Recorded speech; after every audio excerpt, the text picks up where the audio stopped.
Texas, and the Cowboys' palace is packed with passionate folks in shades of red. Alabama boss Nick Saban has a quarterback conjurer. We will get some answers tonight. His rugged defense wants redemption. Reggie Ragland says bring on the pounding ground game that now features Corey Clement. His turn to carry a heavy load. It's Bama and the Badgers from Arlington on ABC.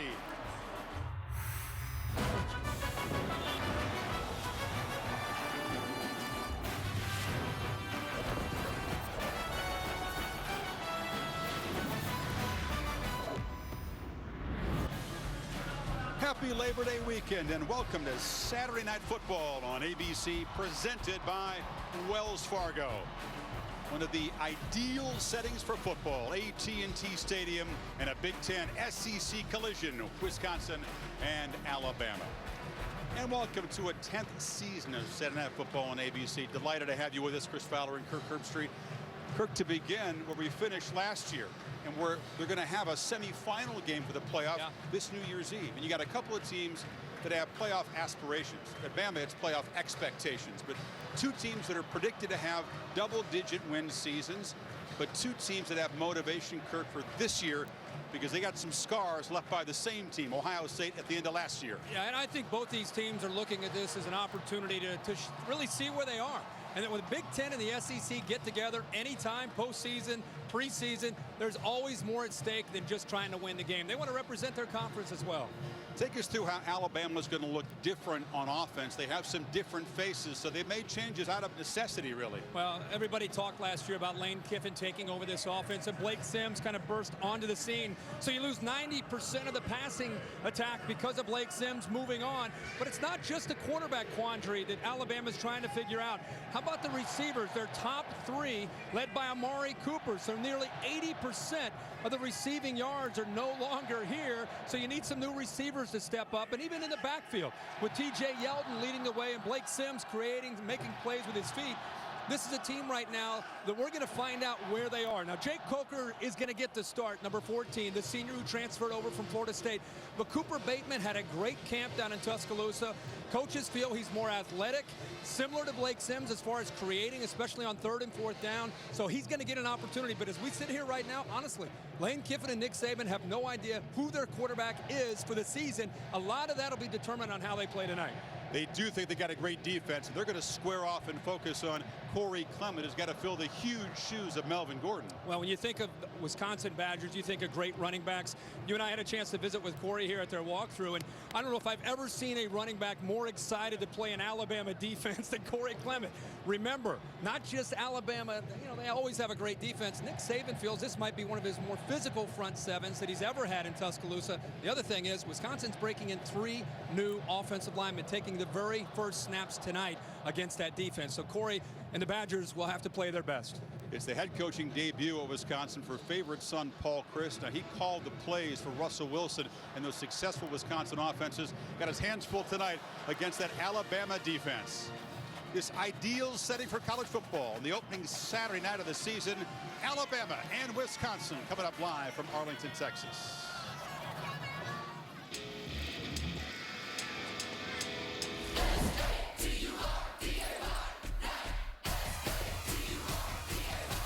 College football is back. I think it's going to be tough for the Badgers. Alabama's still Alabama. Alabama is overrated. It's going to come down to which defense can score some points. For the first game, I think it's going to be a tough test. When we're talking chance for upset, I like Wisconsin. Oh, yeah! The time is now. You know what day it is. Let's go! 27-10. The defense stopping the rushing game in Wisconsin. Can Alabama get that done? I think they can. I think they have the best front 7 defenders in the land, and it's going to be a major challenge for Wisconsin to have success on the ground. Wisconsin's got to move the chains, stay ahead of the chains, protect the ball, and try to get time of possession. Keep the ball away from Alabama. You expect Wisconsin to be able to run the football, at least attempt to run the football against Nick Saban and his crew? We will find out. Right now, let's return to Texas and Chris Fowler. Chris. John, thank you. Nick Saban all business as he takes the tide out. They have launched 5 successful seasons with these neutral field openers against quality teams like Wisconsin. Paul Chryst trying to dodge the emotions of his debut as head coach back in his hometown and alma mater.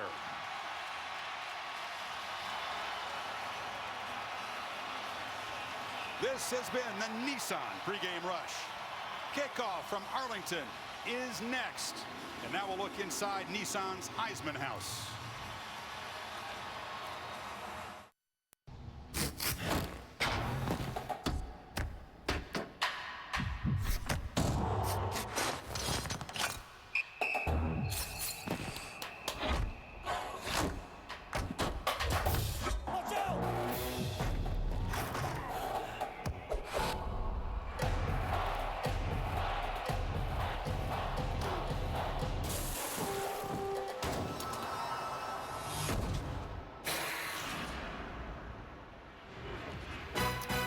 Welcome back to Arlington, Texas. Wonderful to have Heather Cox on the team yet again. And she's with Nick Saban. Heather? Chris, hello. Thank you so much. Coach, yesterday you said that who starts this game doesn't necessarily mean you've named a starter at quarterback. So what is your plan tonight at the quarterback position? Well, we just want to see two guys play at quarterback. Jake's going to start the game, and, Cooper will get an opportunity at some point. But we're just going to see how it goes. What do you hope to learn by using both quarterbacks throughout the evening? Really want to see how they play in the game. Both guys have done extremely well in practice. They both deserve an opportunity, so we'll see who takes it to the game the best. Nick, we'll let you get to it. Thank you. Chris? That's a live audition, Kirk, against a very good defense. There's Paul Chryst, born in Madison, played quarterback for the Badgers. His dad was an assistant there. Went to Pittsburgh, where he was 19-19 as a head coach the last 3 years. And now his debut tonight. And he's got Joel Stave at quarterback, a guy that he recruited as a walk-on, but he came back a few years later to find a quarterback who'd been through a lot. No question about it. And what an impressive young man to fight through everything that he has been through. We'll see how he gets, what kind of start he gets off to tonight. There's a great leader, Michael Caputo, who's an all-conference safety a year ago. On the other side, Reggie Ragland. Nick Saban and Kirby Smart will turn to him this year without some of the leaders they had a year ago. He now needs to step up and kind of be that alpha dog, so to speak, on that defense. Ragland, Ryan Kelly, the center, and Ashawn Robinson. They had about 850 pounds among the three captains out there at the coin toss. But Wisconsin won the toss, and they deferred. So Alabama will get the football first. The two kickers tonight, one of them born in Poland, Adam Griffith for the Tide, and the Brazilian-born Rafael Gaglianone will take the field goals, but Andrew Endicott will kick things off for Wisconsin. And we will get a look at Jake Coker, his long-awaited start.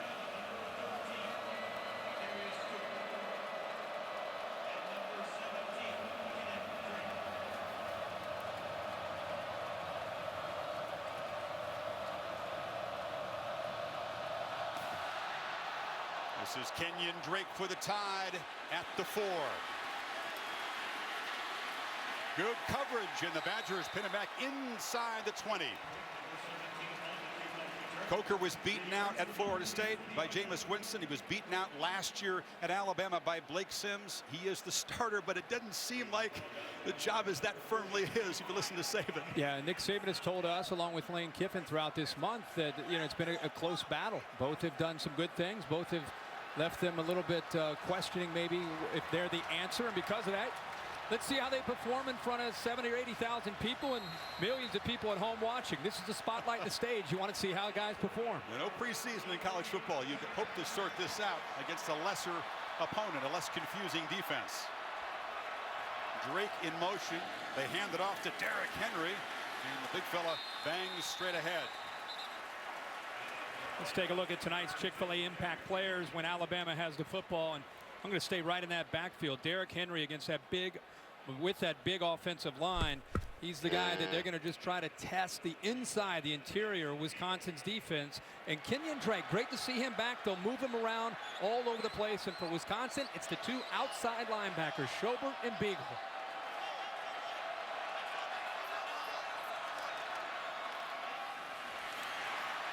Big Henry again. He and TJ Yeldon had similar stats last year.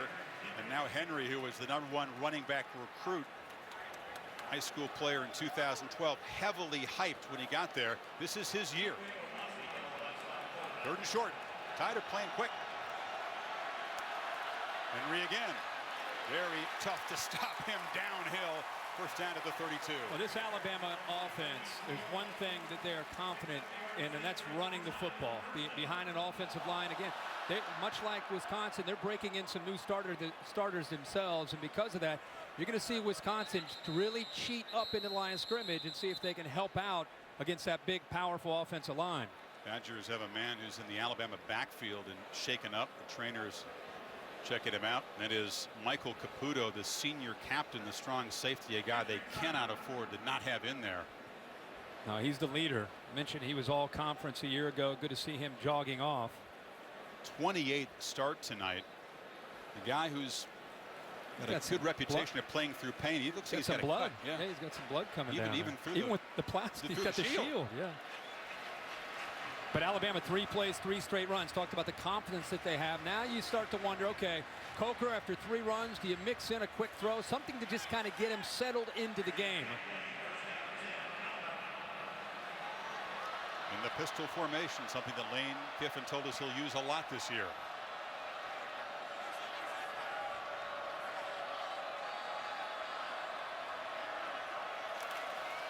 Here's Henry again. Good penetration by the Badgers as they smother him. Arthur Goldberg, the junior defensive end, got there quickly. Goldberg with a tremendous effort here. Keep in mind he's going up against Cam Robinson. He deals with a double team, sheds it, including Robinson, and is there to make the play close to the line of scrimmage.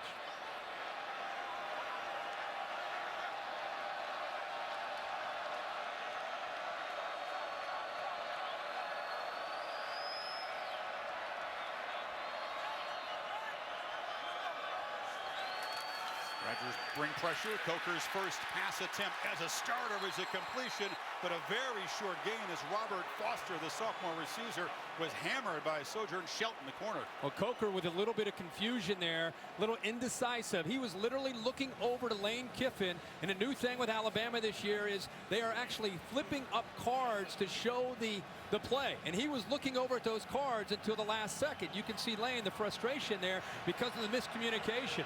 Didn't take Nick long to visit offensive coordinator. Did it. Third down. They need 8. Play action. Coker cannot escape. They got a good pass rusher. That's the outside linebacker, Joe Schobert, on the sack. And they rush 3 here. This is a veteran secondary that's going to disguise a lot of coverage. And to your left over here, watch the pressure come. And he's going up against one of the best offensive tackles in Cam Robinson. Joe Schobert is a high school tailback, has emerged as one of the better pass rushers, not only for Wisconsin, but in the Big Ten. He showed what he could do last year against LSU. And here early when Coker makes a throw, Schobert again in the backfield for the Badgers. Look at the strength to make an arm tackle on a big quarterback. And you see him go through Cam Robinson. The Badger defense forces a punt from J.K. Scott, the brilliant sophomore kicker. In traffic, Alex Erickson decides not to make a fair catch and is hit immediately at the 35 by Minka Fitzpatrick, one of the true freshman corners. It looked like he got hit before he caught the ball. Joel Stave and the Badgers take over next.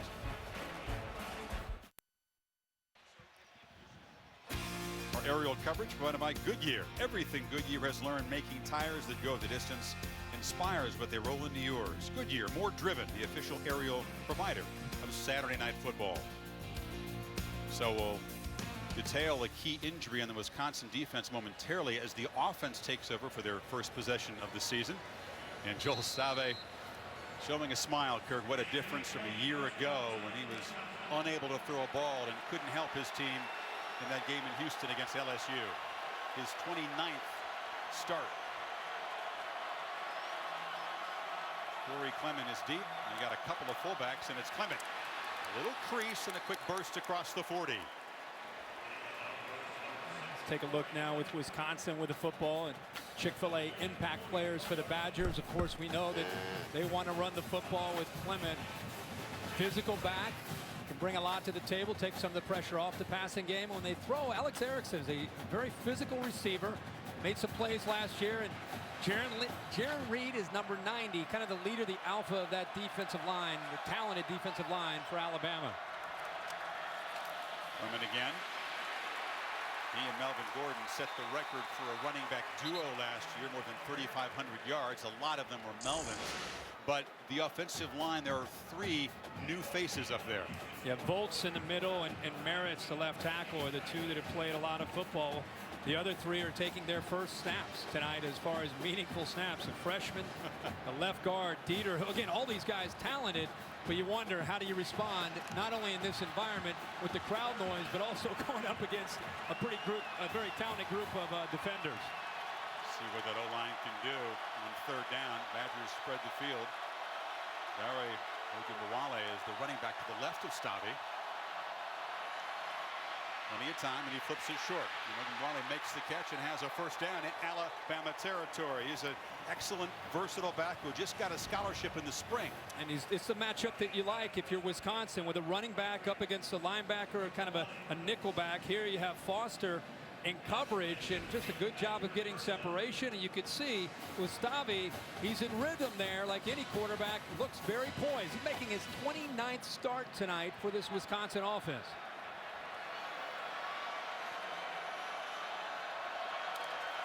And again, as they test the middle of that Alabama defensive line. Stavi has had close to 5,000 career passing yards. But again, even though he started games over 4 seasons, there have been some ups and downs. He's had to be very resilient. Yeah, last year he went through a very, very bizarre set of circumstances where, even though he was a starter the year before, I guess the term, for better or worse, is kind of the yips. You know, you hear about it in baseball sometimes. You hear about it in golf, and he could not throw the football accurately. And Tanner McAvoy stepped in, and by the 5th game, he had settled down and was able to get back to playing quarterback. Wait a minute, heavy traffic, all those big Alabama bodies. You can't find a bigger, more athletic front in the country than the Tide. Well, I think because Alabama is so confident in their corners in the secondary matching up against Wisconsin, they basically want to see if Stavi and the receivers can beat them. And because of that, they're just going to pin their ears back and do everything they can to clog the middle and just eat off those blocks and free those linebackers up. Doesn't get any more clogged in the middle. No, there are 8 jerseys there. I don't care if you're Melvin Gordon, Monte Ball, Ron Dane. No one's running through that. So another 3rd down. They need 6.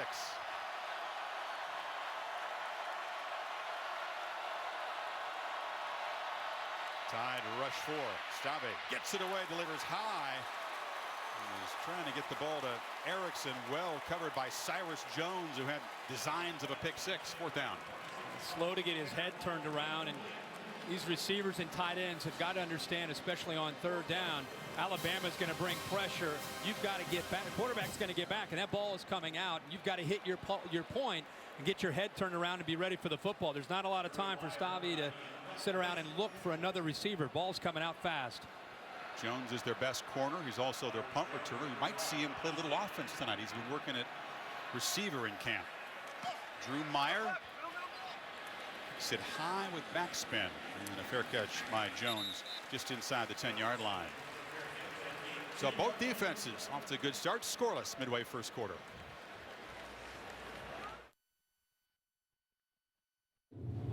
Saturday Night Football, presented by Wells Fargo.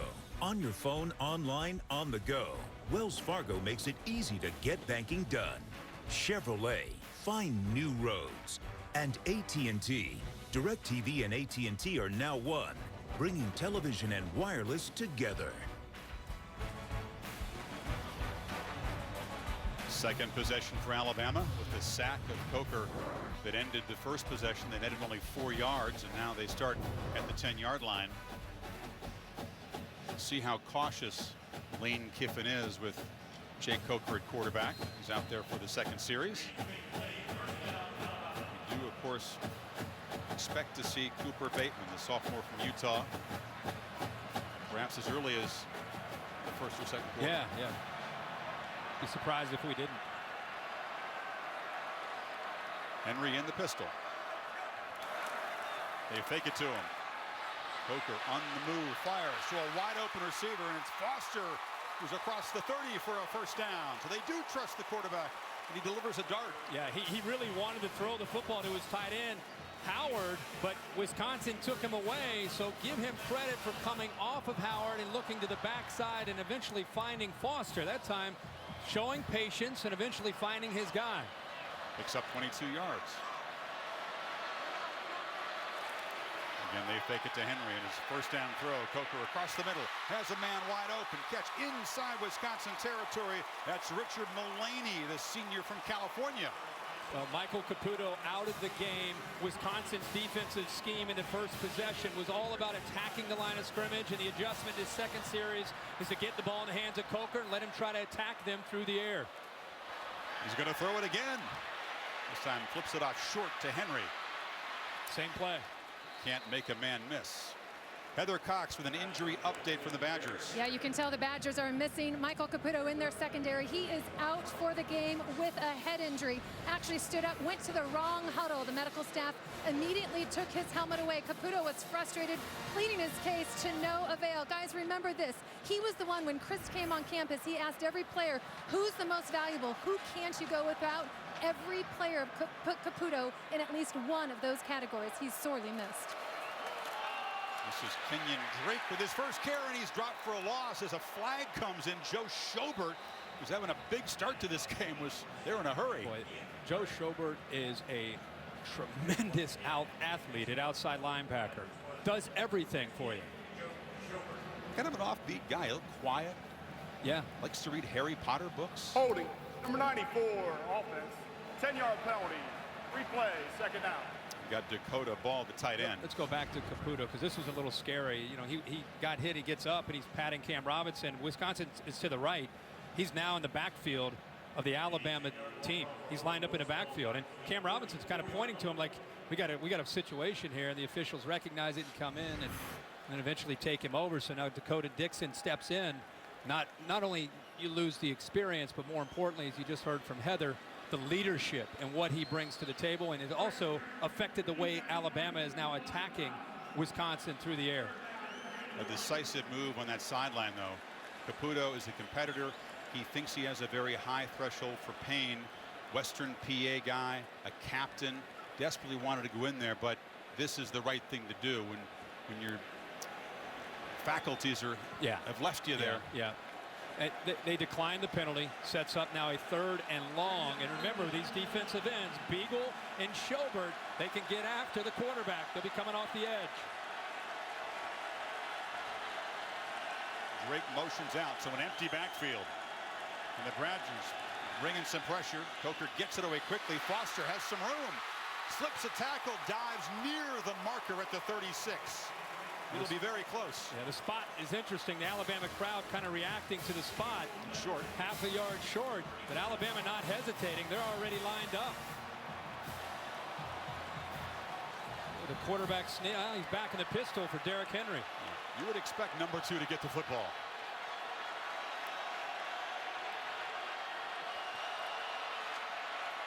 Doesn't mean you can stop him. Henry breaking free, heading to the end zone. Touchdown, Alabama.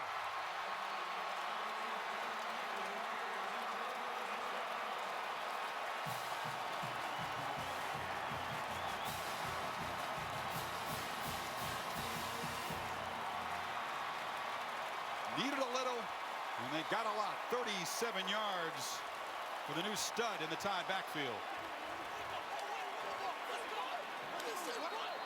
He's actually been a stud, but now he's the guy, the starter. Adam Griffith. And the Tide march 90 yards for the first touchdown of the season.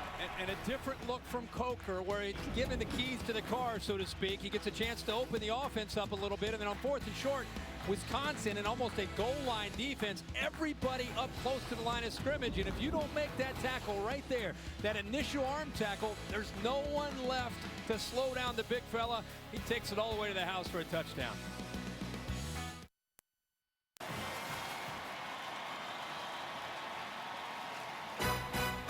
Kirk, let's play 2 this weekend. Monday night, off to Blacksburg. The Buckeyes will try to avenge the only loss of last season. It's on ESPN at 8 o'clock Eastern time. It should be a crazy environment in Lane Stadium.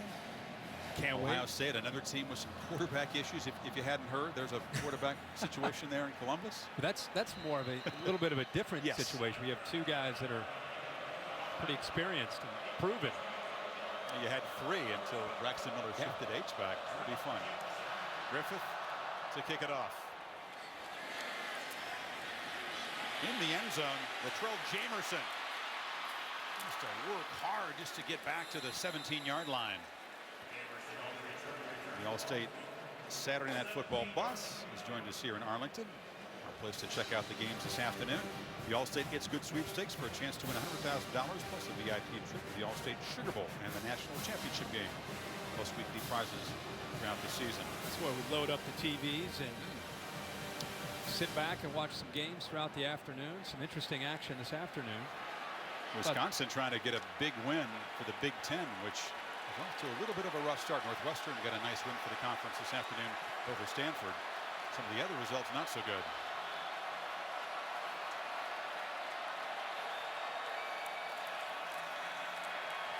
Play action. Stave delivers a strike across the middle, and it's one wheelwright at the 33-yard line. So a nice, accurate throw and a slant. And you know, we saw Alabama give Coker a chance to throw the ball. He was 4 for 4 on that last series, opened things up, and now giving Stave the same opportunity. Instead of waiting till 3rd down to try to execute, when the defense really is going to get exotic and put pressure on you, try on 1st and 10. When the trend is run the football, you mix in some early down play action. A good call by Paul Chris. And now Clement tests the right side and bangs into heavy traffic again. An update to Bristol. Cassidy Hubbard. Thanks, Chris. Taco Bell studio update. Texas Notre Dame after Malik Zaire TD pass. Josh Adams runs it in from 14 yards out to put number 11 Notre Dame up 14-0 over the Longhorns. Chris, Herbie, back to you. Quick start for the Irish, who many believe are quietly going to have a big season. Yeah, I think they could be a 10-win team. It's a challenging schedule. They have some tough ones on there. Clement got 2 on 1st down. And then Stave in the pocket, flips it short. Clement makes the catch and is forced out at the 40. It'll be 3rd and 2. You know, with Clement, if you can't run the football effectively, you just still want to be able to get him touches and do what you can to be able to try to get him in space where he can make some people miss. Clement's the guy that had a big Outback Bowl game against Auburn, and he's been getting lots of advice, taking over for Gordon as the featured back. And so the best advice, just be yourself. Don't try to be Melvin Gordon. Don't try to do too much. And they convert on 3rd and 2. The line of scrimmage very crowded as Reggie Love comes in motion. And they're not going to get there. Clement is stacked up nothing as DJ Petway and company create a 4th down. Petway goes up against the right tackle, Hayden Beagle. Watch him on the right side. Watch him shed the block. He's going to be right here. He's going to take on this blocker, and he's able to get him off of him and make the play. Engages, throws him, makes the play, and that's what Alabama really prides itself on. You know, the thing that's bothered Alabama is the spread, tempo, athletic quarterback that can run and throw. You run into the teeth of an Alabama defense, you better be really good up front on the offensive line. Here's the punt, and Cyrus Jones. This time, no fair catch at the 15. And knocked down quickly. Excellent coverage by Wisconsin. But the Alabama offense up by a touchdown. Goes back to work late 1st quarter. There's a beautiful national championship trophy presented by Dr. Pepper. Earned by the Buckeyes on this very field a year ago. Semifinals will be right here and in Miami. New Year's Eve this year. And the championship game January 11th in Glendale, Arizona. That second drive for not just the Alabama offense where they put a touchdown on the board, but I think for Jacob Coker, who came into this game trying to prove himself to his teammates, to his coaches, that he's the guy. Talked about Cooper Bateman possibly getting an opportunity, but that last drive, he was 4 for 4. He's 5 for 5 on the night. I just felt that they were more aggressive with how Lane Kiffin called the drive, and it gave him a chance to just kind of turn it loose a little bit more. Kiffin compared Coker's skill set to Matt Castle, just a classic pocket quarterback with a real big arm. Give it to the big back. Henry's going to be very busy tonight and all season. And because of the injury to Caputo and because of Alabama scoring in their last drive, I really feel, even though it's early in this game, the way Wisconsin's struggling a bit offensively, this is a big drive. I think it's a big drive as far as the feel and the flow and the momentum of this game. Dave Aranda, who's the third-year defensive coordinator, he was convinced to stay at Wisconsin when Gary Anderson went to Oregon State. He says he likes to dictate to the offense. Well, they're not dictating to Alabama right now. Drake slashes free, gets a first down. This is Kenyon Drake, the senior who broke his leg against Ole Miss a year ago, but is going to be counted on with his versatility this year. Well, especially with the loss of Amari Cooper and company. Drake went down with that horrific injury last year in the Ole Miss game, and this is just an awful thing. Boy, you just wondered if he'd get back. And not only is he back, and coaches say that he might be even stronger and faster than he was prior to the injury, and he's got a big role in this offense, not just as a tailback, but almost like a Reggie Bush in a Lane Kiffin offense, moving him around out to receiver and being able to really provide a lot of opportunities for him. Henry, well strung out. This is a good defensive play as Leon Jacobs, one of the inside linebackers that Kiffin says is going to be a key tonight as these big backs try to challenge the middle of that Wisconsin defense. Look at the weight on Henry and the speed of Drake. It's kind of like a thunder and lightning situation. 6'3", 242 pounds. We saw him already take one to the end zone. But then you have Drake, who's a 4-4 guy, and a guy that you want to be able to try to get out on the edge. So they bring something different for defenses to be concerned about. Coker fakes it to him. Pressured. Escapes for now, but now will be brought down. A huge loss, and a flag comes in. Vince Beagle and Joe Schober, both outside linebackers, got there, but a flag thrown right near where the tackle was made. I don't know if they're going to look at the Badger defender that came in a little bit late. Looked like Connor Sheehy, maybe. I don't know if he made much contact. I don't know if it was the intent. See, he doesn't have that ability, obviously, that Blake Sims has to keep the play alive. Did you see the player Sheehy, how he came in? I don't know if they're going to call that. After the play was over, personal foul, number 94, defense, 15-yard penalty. Well, I don't know. First down. I don't know. That wasn't much. The Big 12 crew attacking on 15 after the sack. If he would have made contact, then you could say you get it. But I don't know. Was it by the? I mean, he brought his right hand down, but the helmet doesn't make it. It hit him in the face. Oh my gosh, Chris! My gosh.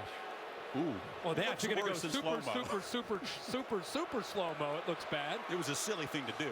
Yeah. And a huge call, by the way. That would have been 3rd and long. And try the middle with Drake.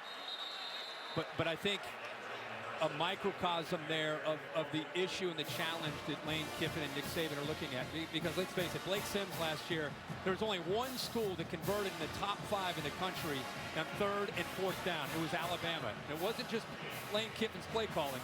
It was Blake Sims' creativity, keeping plays alive, scrambling for a first, keeping a play alive and finding an open receiver. With Jacob Coker, you don't get those opportunities. You don't think Jake's going to rush for 479 yards gain? No. 7 touchdowns? Coker, a second down throw. Flashes the big arm. Down the middle. Kelvin Ridley, the talented true freshman receiver. Well defended by Shelton. Great closing speed here by Shelton. And there's Caputo getting fired up even from the sideline. He was beaten at the line of scrimmage. He gets by him, and he's got an opportunity. The freshman Ridley, the ball is thrown, but look at the closing speed by the junior from Fort Lauderdale. Shelton gets there and gets his hand on the ball, does not interfere with him in any way, and makes a great play. He had a little bit of a sophomore slump last year, a little bit more technical, playing more zone. They want him to turn it loose and play more man. That was outstanding play there on 2nd down. 3rd and 8. Pressure again on Coker, who backpedals and flips it into heavy traffic. Incomplete. Vince Beagle was pressuring him again. They're leaking through that Alabama offensive line pretty effectively. Again, they do a good job of creating confusion up front. They show like one side they're blitzing and then they come from the other. And with Beagle on one side and Schobert on the other, they do a good job of making the offensive line get confused on a pre-snap read about where's the pressure going to come from. Is it 58 or is it 47? That time 47 uses his athletic ability to get to the quarterback. So after a 5-for-5 start, a couple of incompletions for Coker. And J.K. Scott, who was eyeballing this giant screen yesterday at the walkthrough because it was just hit by Shane Leckler of the Texans in an exhibition game. If anybody in college can do it, it might be this kid. But instead, it's off the side of his foot. You keep it away from Erickson, and it gets a nice roll down inside the 25. I told you I thought that was kind of a big series there for both Alabama's offense. An opportunity to get up by 14. Looks like we have a flag out at the 50-yard line. It was a big stop by Wisconsin to get the ball back. It sure was. If they did get out of, we'll check the marker here, but if they survive this 15-yard penalty, it would be good for Paul Chryst' team. He was born in Madison. His first memories of football, watching the Badgers play Nebraska at Camp Randall. His dad was a legendary high school coach and a Badger assistant. He was a quarterback special teamer at Wisconsin, played against Harbaugh when Jim was a quarterback at Michigan. And now back as head coach. After the play was over, unsportsmanlike conduct, number 55 of the kicking team. 15-yard penalty enforced at the end of the play. That was number 55's first unsportsmanlike foul. It's Cole Mazza, the long snapper, flagged. Paul Chryst is back in Madison, and opportunity in his first game to go up against Nick Saban, who's fired up about that call. But went over to Pitt, had a chance to really learn what it's like to be a head coach, and used everything that he learned in Pitt, came back to his alma mater. And I don't know if there's a guy more fired up after some of the volatility of that head coaching position with Brett Bielema. We saw him, and of course last year he's fired up to be the head man in Madison, that's for sure. He didn't show it, but he is fired up inside. Yeah. Stavia rolls out, flips it short, and the catch is made by Derek Watt, the famous Watt football family. We were told big brother JJ would be in the house tonight. There's Derek and TJ Watt. Yeah, team. I actually saw him on the field before the game with a number of Houston Texans that came over with him. But Chris, throwing out the Derek Watt, trying to find a tight end, maybe Alex Erickson, maybe Tanner McAvoy. They're going to have to throw on some early downs to eventually try to open up the running game. You're not going to be able to run tonight and then try to go play action. It's going to have to be reversed for Wisconsin. So, the end of the first quarter here in Arlington. Back after this message and a word from your local ABC stations. Crimson Tide, a 90-yard touchdown drive. That's the only score so far. This Dr. Pepper Championship Drive game of the week. We're going to begin the second quarter with the Badgers at their own 40-yard line. Stavia's 4 of 5, Kirk, but only for 32 yards. Nothing downfield yet. We were just talking at the break how, other than Wheelwright made a catch, none of the receivers yet have made a reception. And again, we said going into the break there that they're going to have to make some plays in that passing game to open up some running lanes. Alabama's attacking the line of scrimmage. Stavia again flips it short. Catch by Clement, who moves into Alabama territory at the 45. He's worked hard on his hands and his receiving skills to be used in this Chryst offense like this. And again, that's what you're talking about. And Paul Chryst knows that. You need to be able to try to flood a zone and leak out a back, whether it's Watt as a fullback or Clement, who's shown an ability to make a play. The tight ends. I think it's going to be tough sledding with the receivers against the corners from Alabama. But you can make some headway on the inside, and then you can get back to trying to run the football because it makes that Alabama defense think about some other things. Two fullbacks in front, and they hand it off inside. Again, trying to challenge the strength of the Alabama defense, and that's Taiwan Deal. Welcome to college football. A redshirt freshman at a DeMatha High School, and it's a tough assignment to try to gain yards in the middle there. Yeah, Dan Volz has a big job tonight, the center who has played a ton of football. He's got a lot of inexperience around him, most notably on both sides of it. You know, the only other player up front to play a lot of football is 61, the left tackle, Merritt's. Everybody else is new, so that Volz is not only trying to deal with a lot of size from Alabama, see his communication, he's trying to help those guards out and make sure everybody's on the same page. Bolts has to have a good game, the Badger coaching staff feels, and he's facing a lot of fresh bodies. Stavi fires short, battling near the marker, just inside the 40. Pitch made by Austin Traylor, the backup tight end. So the Alabama defense, and the thing that you really are aware of as you prep for this game is you got to win the line of scrimmage. You got to stop the running game, and you got to make the passing game beat you if they're going to beat you. You don't want to give up any big plays. Okay, so now Wisconsin's adjustment is they're kind of dinking and dunking. They're throwing short passes. So now you're going to start to cheat up to those 4 to 8 yard routes. Now Wisconsin's it's going to become more and more challenging, especially on 3rd down with Kirby Smart and Nick Saban kind of specialize in that. Badgers are 1 of 3 and they need 3 yards. Play clock at 3. In the flat, catch made. Ogunwale is free and is inside the 30. So Stave converts, and once again they use the tailback.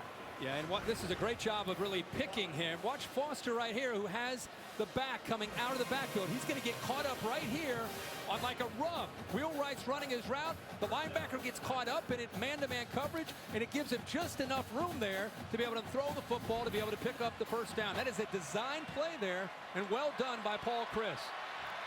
7 completions, 6 to running backs. Play action fake. Stave wants to look back across the field, files into traffic, and makes a completion inside the 10 to Traylor. So Traylor getting a chance as Troy Fumagalli, the tight end, is nursing an ankle, and a big catch, 1st and goal.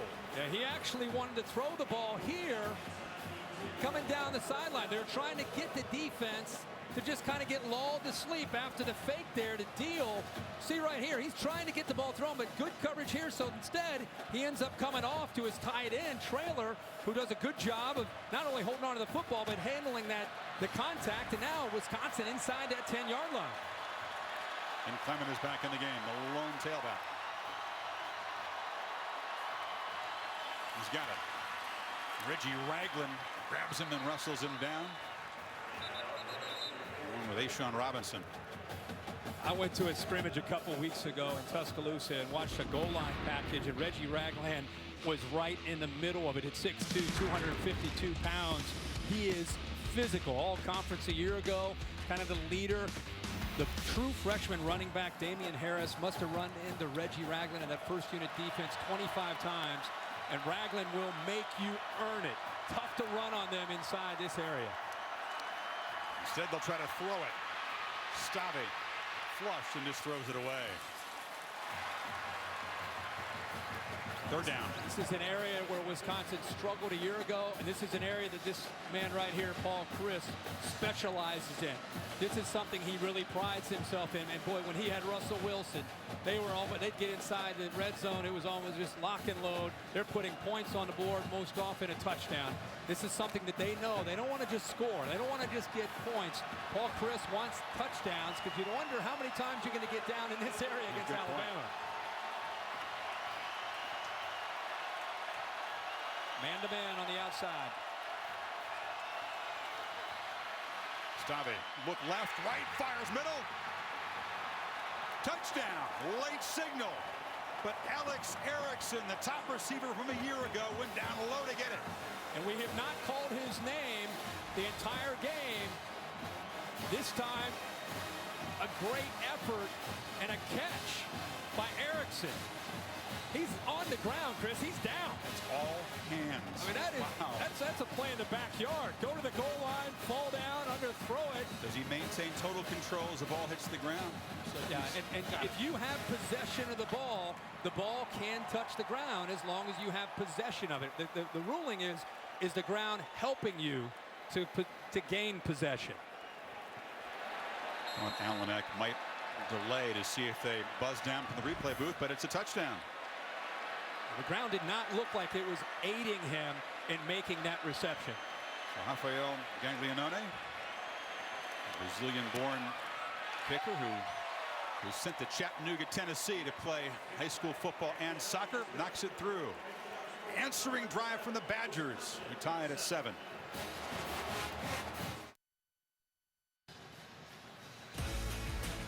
Aerial coverage again provided by Goodyear. Everything Goodyear has learned making tires that go the distance inspires what they roll into yours. Goodyear, more driven, the official aerial provider of Saturday Night Football.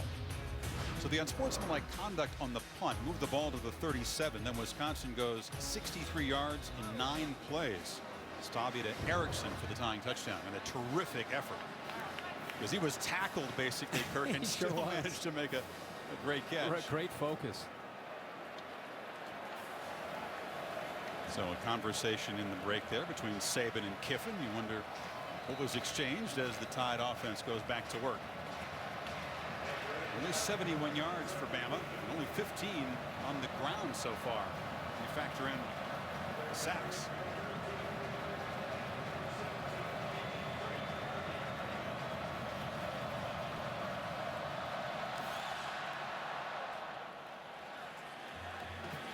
Drake will bring it out. And he's knocked down just across the 10. Excellent coverage so far by the Badgers special teams. Fumagalli, the tight end. I talked about Alabama being in man on third down. They're actually in zone. They show man, they go to zone. Fumagalli clears it, and then here's Erickson coming underneath. So the linebackers have to sink.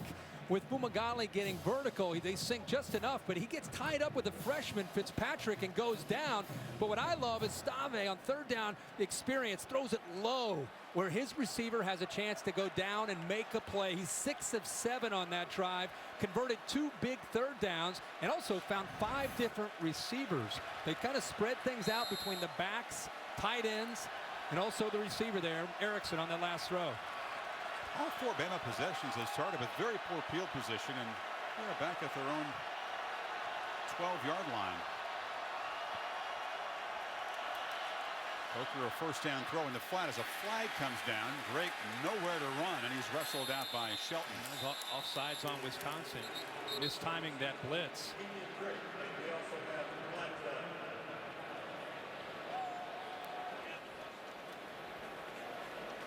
Offside. Number 53. 5-yard penalty. Replay. First down. T.J. Edwards, the linebacker, a little eager. ESPN College Football. Stream every game live at home or on the go. Simply download the Watch ESPN app or visit watchespn.com. Mr. Herbstreit could not function without the Watch ESPN app on every device. It's great. It is. You kidding me? If you like college football, you better get that out. In motion, the tight end Howard in to help block, but there's nowhere for Henry to run. Just on pure muscle, he gets back to the line of scrimmage with a good job there by Chikwe Obasai. That time they timed up their blitz a lot better. Again, this is an active defense. They're breaking in some new linebackers. Defensive line wants to chew up those offensive linemen, demand double teams, and try to free up the backers. Not just Schobert and Beagle on the outside, but Chris, you talked earlier in the telecast, Leon Jacobs, who we just saw a little earlier, number 32.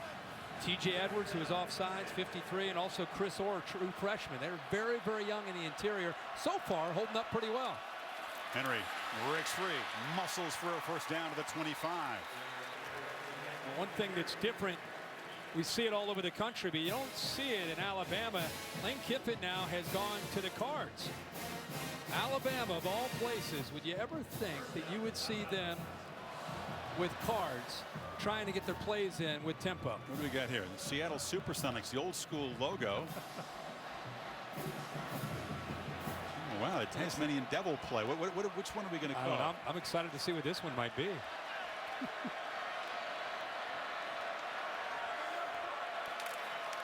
I don't know if it was the Sonics or the Tasmanian Devil, but they handed straight ahead.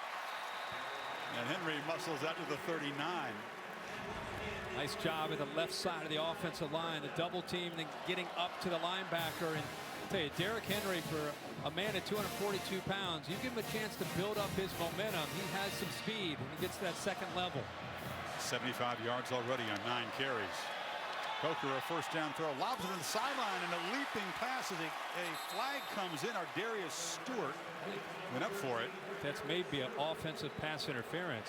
Darius Hillary, the top corner for the Badgers, was defending, and it will come back. Yeah, I mean, he kind of, and this is part of the inexperience, but he just kind of used his left arm that time to just push Hillary beyond. Number 13, offense. 15-yard penalty. Replay, first down. Stewart is a sophomore, Kirk, who only caught 12 passes a year ago, but he's going to be counted on to be productive this year. And look at the left arm, just pushing the defender Hillary away. Had full extension there, and the extension's what the official caught.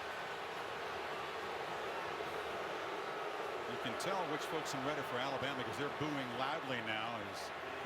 It's a 15-yard penalty that moves the ball all the way back inside the 23.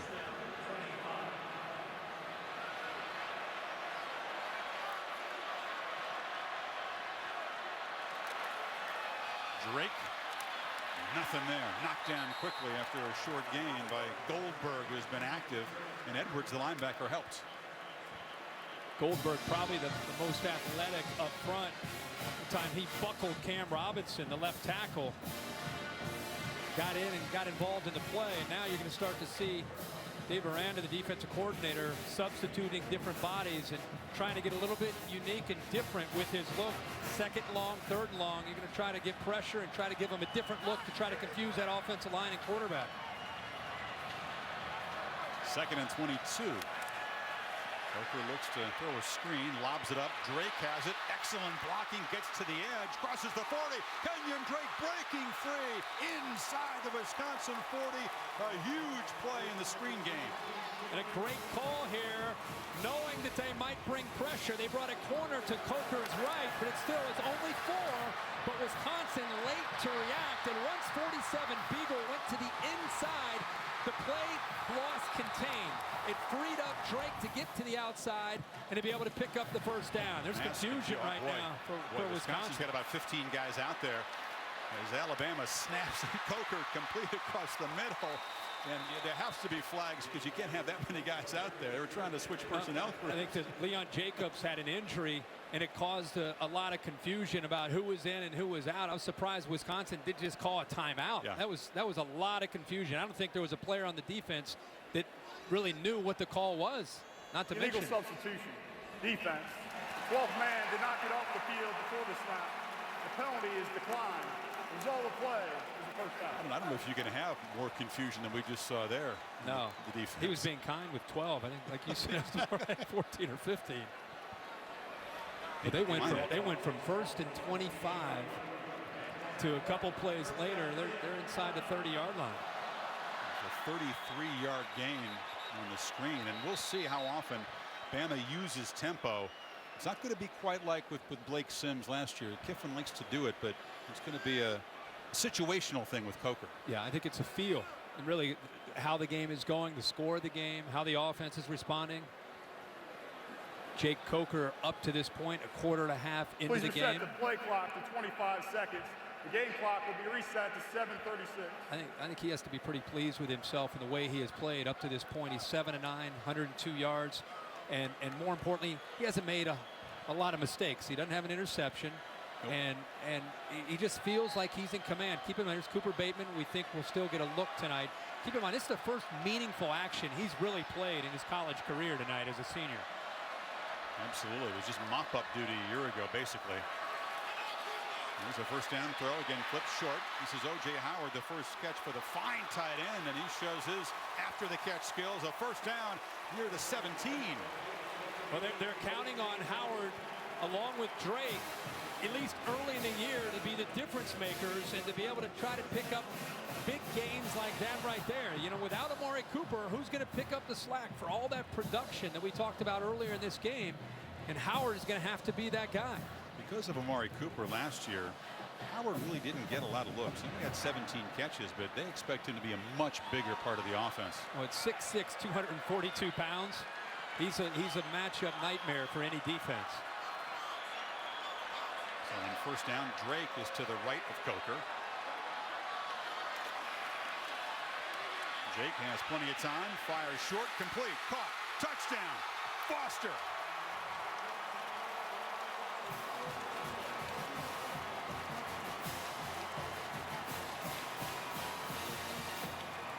So a drive that began with a 15-yard penalty ends 88 yards later with a go-ahead touchdown.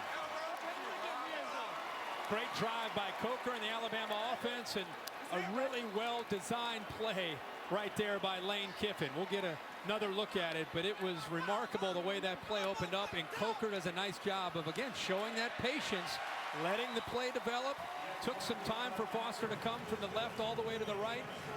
But the defense lost him in coverage. He's going to come from the left all the way over to the right. You can see the safeties are occupied with the tight ends. They just lost Foster, and it freed him up. And there's Coker's eyes downfield making the read. And his first career touchdown. Bama back on top by 7.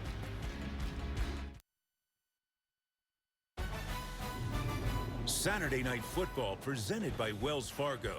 Brought to you by Nissan, premier partner of the Heisman Trophy. And AT&T. DirecTV and AT&T are now one, bringing television and wireless together. You consider a first-time starting quarterback and very poor field position on every drive. I think, Kirk, that Saban and Kiffin are thrilled with touchdown drives of 90 and 88 yards. Coker was 4 for 4 in that drive. He doesn't always look great in practice and scrimmage. That's why he hadn't won the job long ago. But maybe he's one of those guys as a starter with the lights on. It's just starting to click a little bit. And as the game has gone on, he just seems more and more comfortable. This is Jamerson at the goal line. Hit quickly and hammered down short of the 20. Badgers back to work. 6:34 before halftime.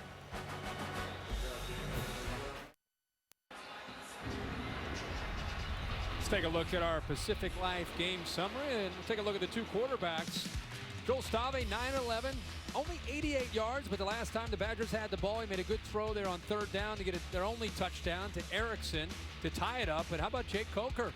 Questions about the quarterback at Alabama, the way camp has gone.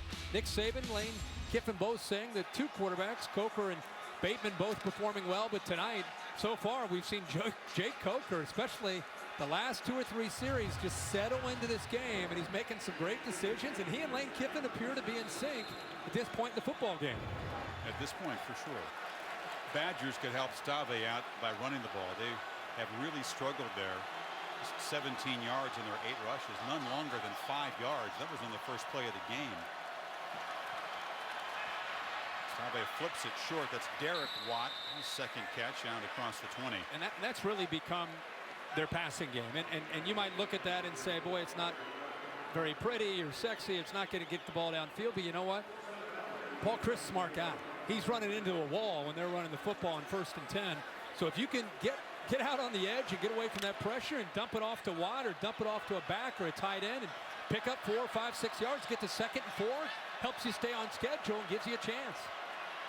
Ogunbowale is the tailback on 2nd and 4. On the stretch.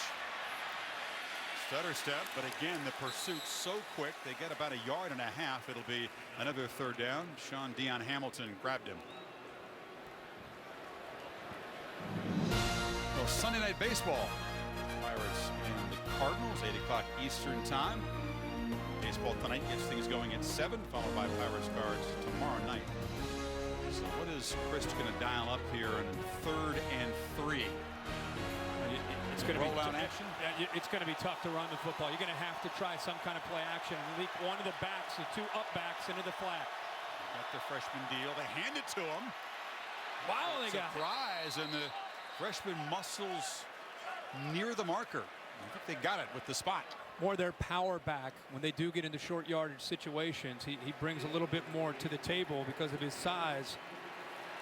Can he be the 2-punch? Because Clement was the 2-punch with Melvin being the 1-punch. Yeah, I think that's what they're hoping that eventually he becomes. 6'1", 220 pounds.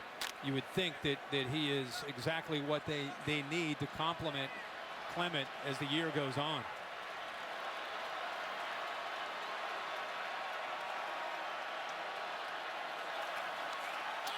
Clement, Stave pressured and slammed down as they didn't pick up Jonathan Allen, who came flying in.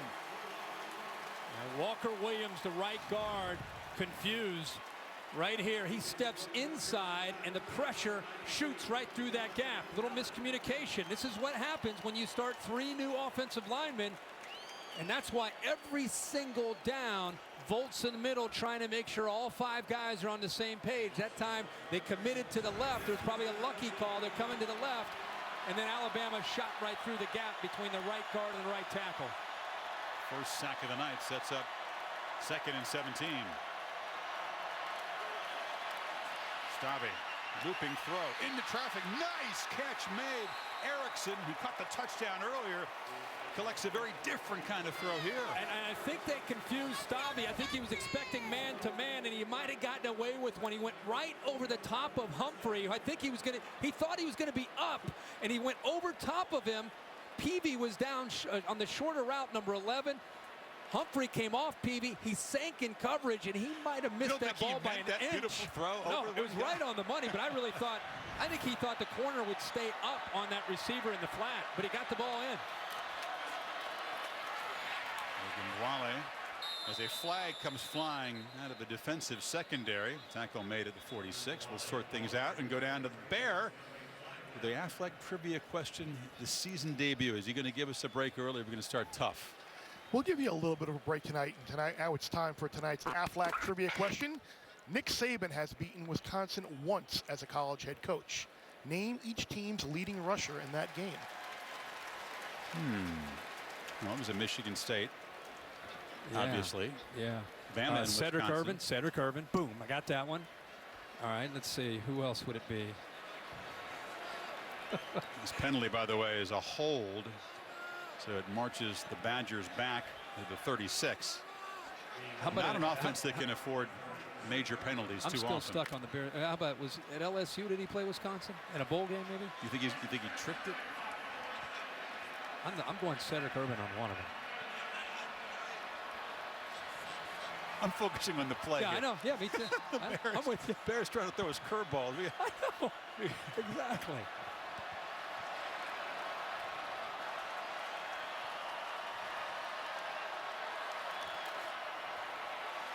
Wale again. They're testing the strength of this defense with very little success in the middle. All right, Bear, give it to us. I know you threw a curveball in the dirt. Now it's time to answer tonight's Affleck trivia question. Kirk, you did get Cedric Irvin, 1996 Michigan State. The other one, Ron Dane. Well, that was kind of easy. Well, I tried to give you a nice, easy one, break you into the season, give you some confidence, and get half of it right. Did you know Ron Dane was going to be here, Felipe? I did not know that at the time. Big one tonight. He was a big one. Big fella. Feature back. Coleman's still not in the game. Moving Wale to the right of Stabby on 2nd and 13. Tide rush 4. And flip it short again. And Erickson gets out to the 48. So it's still going to be 3rd down and about 8. Anderson on the tackle. Yeah, I think these last two downs, Paul Chryst just trying to get Wisconsin after the penalty, just try to get in position to be able to convert, have a legitimate chance to convert on 3rd down. I think he's done that now. It's amazing, Kirk. This is not a good situation for Bama's defense last year. They were one of the worst teams in the country for teams converting 3rd and long. Right. It's just galls Nick Saban. Here's Erickson right here.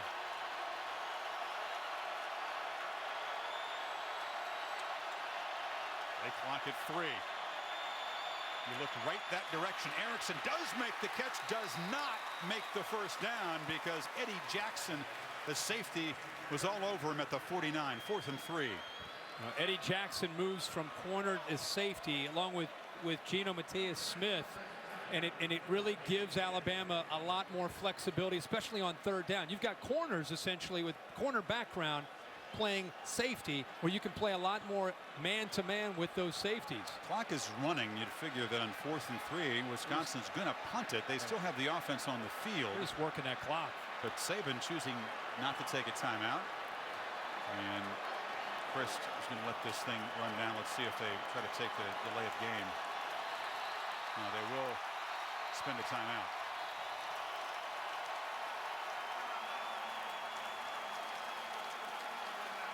We'll see if they keep the offense on or send the punt team out. Quick timeout in Arlington.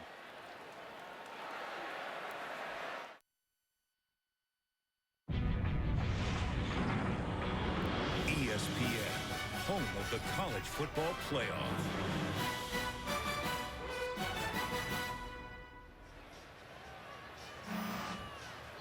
Well, after you watch the Buckeyes and the Hokies on Monday night, you can keep it right here to watch your buddy SVP.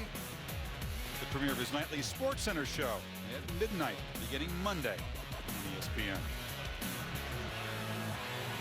The Badgers do decide to punt after bleeding the clock. Would have pinned the Tide deep and get the halftime down just 7. Meyer knocks it high, and the fair catch made at the 11-yard line by Drake. We'll stay tuned for the BMW halftime report. John Saunders, Mark May, and Mac Brown, the new team on ABC this fall. They'll have scores and highlights from a wild and busy opening Saturday of the season. With the way Coker's been throwing the ball, Alabama's still 3 timeouts. I know they're pinned back, but he's been pinned back a lot in the first half, and he's had success moving the ball. So I think depending on how these first couple plays go will dictate whether or not they get aggressive. My guess is they start thinking about at least trying to get in field goal range for Adam Griffith. Remember, Wisconsin deferred, and they do get the ball to start the second half. The plan wasn't really set in stone. We thought we might see Cooper Bateman spelling Jay Coker at this point, but it's hard to take 14 out of there. Not right now. The guy's been playing well. 9 of 11, 130 yards. I don't know if you want to take that rhythm that he's picked up here out of the game right now. He's under center with Henry behind him and Howard in motion. Play action. Coker looking downfield. Fires deep. Stewart over his head. Sojourn Shelton, the corner who's been urged to play with more passion, more enthusiasm, and more risk this year. You don't usually tell a corner that. How about Dave Aranda saying a little over a minute to go in the first half that we got him pinned man-to-man without any safety back there. That's a lot of trust in number 8. That is a lot of trust, and you've got 2 corners for Wisconsin. It frees up Dave Aranda to say, you know what? Both these guys have started for 3 years. Both of them can play man-to-man, but I was surprised you didn't see any safety help back there, no matter how good they are in coverage. In the shotgun, Coker fires far side. The catch made there. Stewart tried to hurdle a man, so it's 3rd down. And Nick Saban standing right next to Lane Kiffin when it comes to managing the clock, and he just kind of put his hands up right there to Lane. He is helping dictate every single thing that's going on right now as far as whether that's it. We're good. We'll kill the clock. That's it. When the head man says we took one shot down. Shut it down. Stop the clock. Shut it down. That's it. Pack him up. Head into the shower. Heather's ready. Who's Heather going to talk to? We're ready for half. It is a fascinating sideline dynamic. A former NFL head coach. Both of them actually are. Play clock all the way down to 1 when they snap it and give it to Drake. And he wants to just stay in bounds and does fall down. And the Badgers could stop it, and they do with 14 seconds. Force a punt.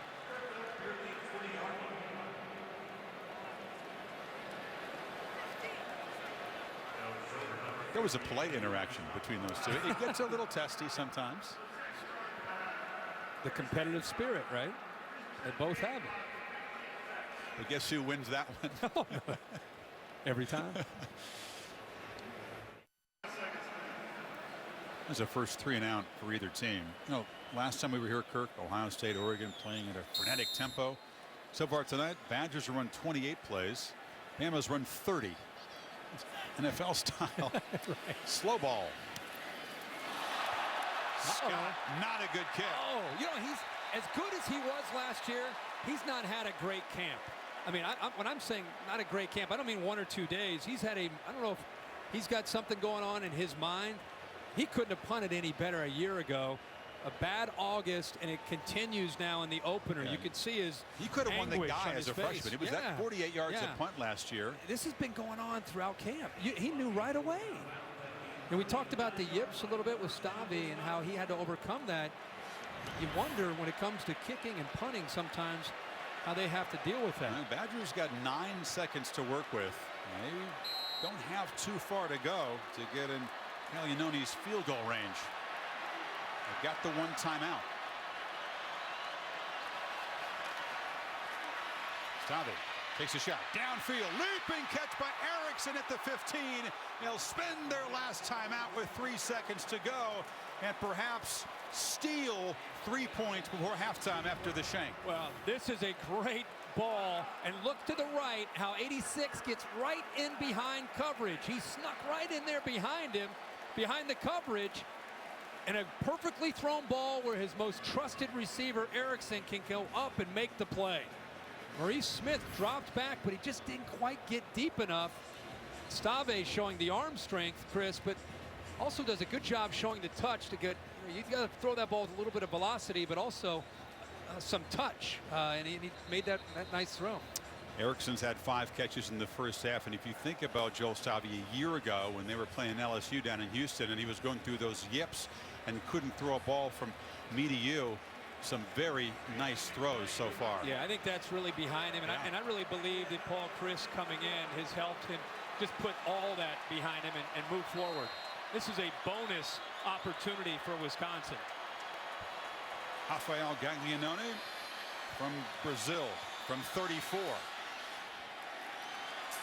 Off the upright. And the Badgers squander a chance to go to halftime with some momentum and only a 4-point deficit. This guy was very reliable a year ago. You want to upset Alabama, every opportunity that you have, you've got to be able to cash it in. They got a gift, a chance to be able to come up with points and then get the ball to start the second half, and they squandered it, missed the opportunity. So Coker and the Tide will be up 7 at the break. Badgers will get the ball when we come back. The BMW halftime report coming up, and Heather Cox will speak with Paul Chryst right after these messages.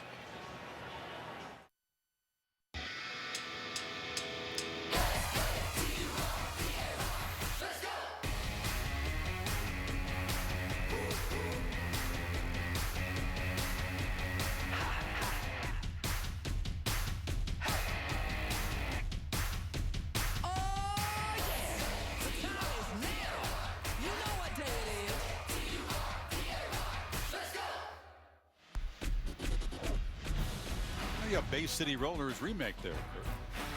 Saturday Night Football on ABC, presented by Wells Fargo. Good play by the defense in this first half here. Wisconsin's going to get the ball to begin the third quarter, down by only 7. An efficient start for Alabama's quarterback Jake Coker, but Kirk, Wisconsin, which lost its captain, one of its best defensive players, Michael Caputo, on the second play with a head injury, got to feel pretty good about their defense. Offensively, running game has not done anything. No, they've not been able to run the football, but the one thing that I think that if you go back and think about that scoring drive, it was over 60 yards. It's 7 passes, only 2 runs. And I talked early in the game that they're going to have to throw to set up the run. And on the other hand, I think that'll have to continue in the second half. Jake Coker's been not necessarily a pleasant surprise, but he's been in command. This is a touchdown pass where he does a good job of being patient, reading the defense. 2 defenders take 1 guy. It opens it up underneath for Foster, and he gets in the football where he still has room to make a run upfield to be able to come up with that touchdown. So Coker off to a good start. We talked early that we thought Cooper Bateman might come into the game, but up to this point, the way Coker has played, you're probably going to see number 14 continue in the second half. And a senior from Mobile has waited a long time for his first start for a big program. Heather? Yeah, Kirk and Chris, I can answer your question. I just spoke to Nick Saban, who said, yes, we will go with Jake Coker to start this third quarter. As to whether or not we will see Cooper Bateman, he said, I don't know if or when we will see him in the second half. Defensively, look for Alabama to do a better job on third down. He said, we have got to get off the field on third down. We've also got a couple mismatches. Offensively, he said, I like the decisions that we've made in the passing game. We've just got to convert a little bit more on those good plays. I think a lot of Bama fans would say he has been a pleasant surprise, Coker, given the concern coming out of camp. Jamerson will try it from inside the end zone. And the kickoff returners have had a tough go tonight. Excellent coverage for both sides. Taking a look at today's AT&T strong performance. It's the quarterbacks. We talked Stave. Numbers aren't necessarily huge for 14 to 16, but both quarterbacks have avoided making mistakes. A lot of it is more of a high percentage throws for both these guys. Both the Paul Chryst from Wisconsin, Lane Kiffin from Alabama, done a good job of putting him in a position where it's been safe. We'll see if that continues in the second half. At some point, you're going to have to take a few more risks. Remember, Wisconsin, better success dinking and dunking on 1st and 10 instead of running into that wall. Stave in his 29th start has been sharp throwing the ball. They'll give it to Clement, who had some carries early in the game, and most of them resulted in just like that. Not much against that physical front. That's not open for business tonight up to this point. Boys up front from Alabama, they are locked in on 6. The bad news is, Kirk, they keep rolling fresh bodies in. This is as deep a defensive front as there is in the country, so those linemen keep facing these fresh 300-pound bodies rolling at them. And big linebackers like Ragland. There's a second down throw quickly behind Ogunbowale, who couldn't come up with it. And Savvy was under a little heat there. It's 3rd and long. He felt the pressure from the corner off to his right. The corner blitz. He wanted to get the ball out of his hands as quickly as possible. But this time, you know, when you're throwing most of your routes 8 to 10 yards, the defense is not respecting anything downfield. And there have not been a lot of attempts by Wisconsin downfield. So the linebackers and the safeties start to squeeze at that 5 to 8. Like I said, 5 to 8 to 10 yards makes it a very, very tough thing to be able to execute and complete passes. Badgers 4 of 7 on 3rd down so far as the Tide show pressure. Play clock at 3. Savvy hurries it, loops a throw, incomplete, and a flag does come in along that Wisconsin sideline. They were looking for it. Marlon Humphrey was in coverage. This has everything to do. We talk all the time with our colleagues up in the booth with the officials. If you don't turn your head around and find the football, and this time Humphrey does not do that, you're always going to get called if there's any kind of contact at all. See his head? 15-yard penalty, 1st down. Never turned around to locate the football. Good call by the official downstairs. Kirk, that's the first time tonight they've targeted Tanner McAvoy, their opening day starter a year ago, who played some safety in the spring, then shifted over to wide receiver. He's really the guy they feel that's best equipped to win one-on-one battles, and Stavy finally takes a look for him. Takes a shot, and Humphrey did not play the football, and when you're not playing the ball, makes it pretty easy for the guys to make the right call. So Bama's had offensive and defensive pass interference penalties tonight. This is Taiwan Deal again. Nothing there. He's body slammed to the ground by Darren Lake, a backup nose guard who could start for a whole lot of teams. And Lake plays, talking to Kirby Smart even this morning, they're going to put Lake in there more when they feel that Wisconsin goes to their heavy package, because he's good at the nose guard and it frees up the other guys to move to the edge. He's good at that Terrence Cody hold the point of attack. That time he did more than just hold the point of attack. He got off of it, showed some quickness to be able to close in on the ball carrier.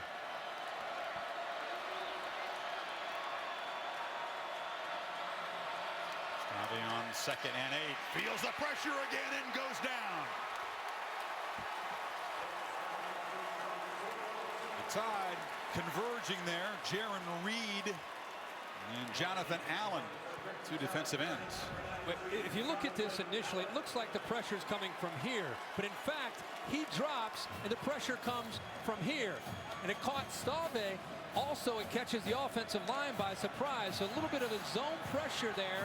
And when Alabama knows you're going to throw, they're going to change things up and challenge the communication between that offensive line. 3rd and 16.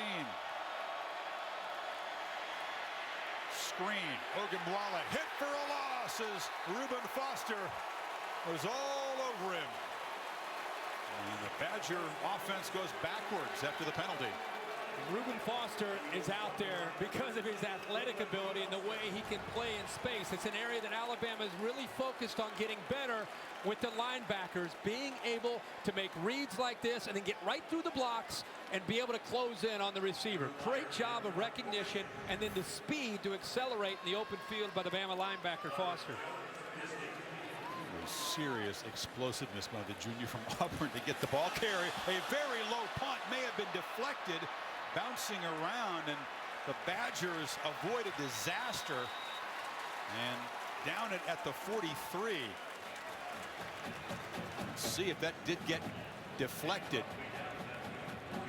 Came flying in there on Meyer.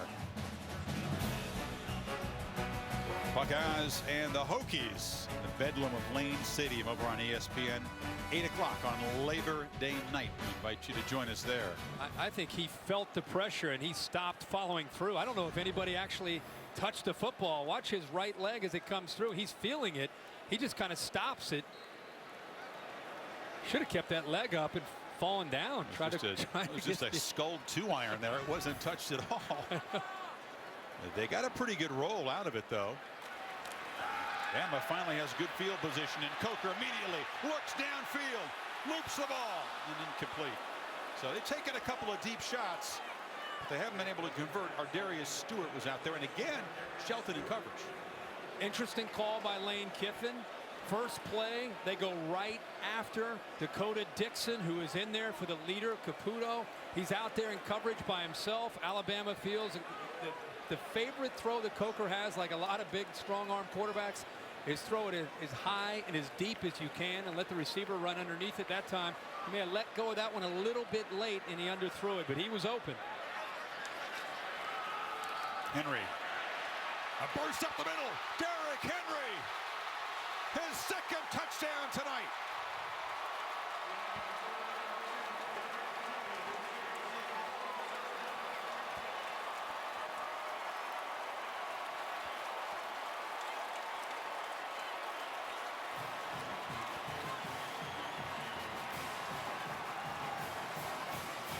And Alabama back up 2 touchdowns.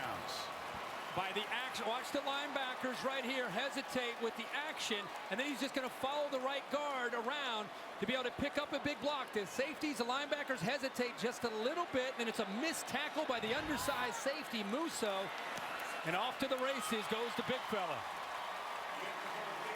Henry averaging more than 13 yards on his 10 carries tonight, and a couple of touchdowns, and the Badgers are in a 2-touchdown hole early third.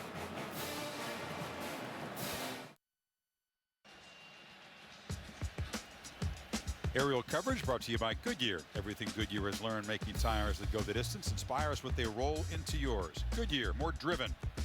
Official aerial provider of Saturday Night Football. But one run can change things quickly. And Derrick Henry, when he gets those 242 pounds rolling downhill, and a safety, Musso, Kirk, you pointed out, about 55 pounds lighter. That's a mismatch. Yes. And Henry won that one. Howard with a huge block there. It was just really well executed. But if you don't slow him down as he's coming downhill, he's got some speed. He's going to pull away from people. Jamerson this time will take a knee. Cassidy Hubbard with an update from the studio. Thanks. Let's take a look at who's getting it done, presented by Wells Fargo, Texas and Notre Dame. Malik Zaire with a 66-yard touchdown, airing it out to Will Fuller. Fuller's second TD of the game. Zaire, 14 of 16, 231 yards, 2 TDs. Back to you.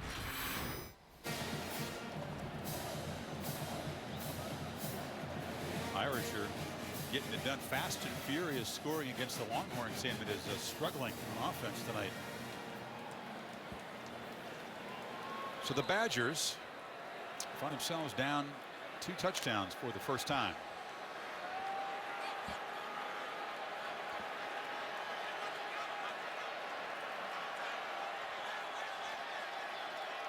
Corey Clement has yet to break free. They fake it to him and now throw it short, and the catch is made by Derek Watt. He's been held in check very well tonight. Eddie Jackson on the tackle. Again, I'm just a big fan of that 1st and 10 play action pass, dumping it out to Watt. I think it breaks that tendency to run the football. You're not having a lot of success on 1st and 10, and again, it's just so important, especially on this drive, to give them a chance. Gets them to 2nd and 6.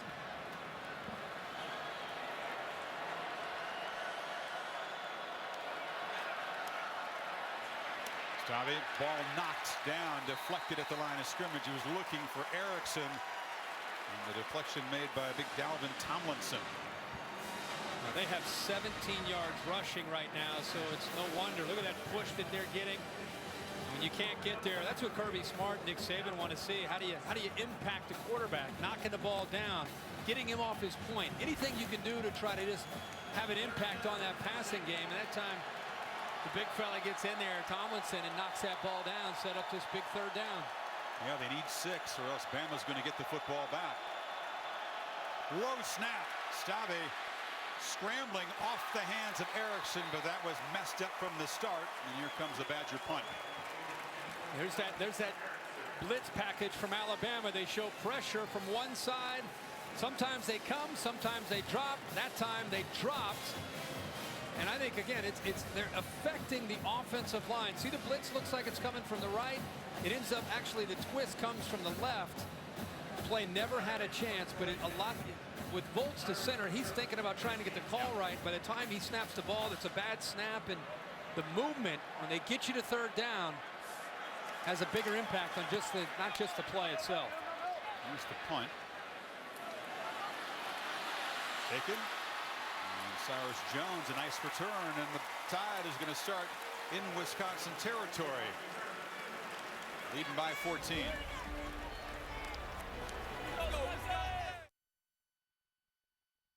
Welcome back to the Dr. Pepper Championship Drive Game of the Week.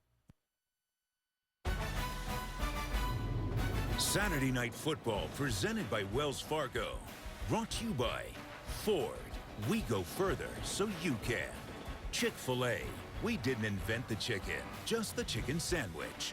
And Pacific Life. For life insurance, annuities, and investments, choose Pacific Life. The power to help you succeed. Tide take over in plus territory, and that Badger defense, Kirk, which did a pretty good job all night until that Henry 56-yard touchdown run, now really has to make a stand, try to keep this thing within reach.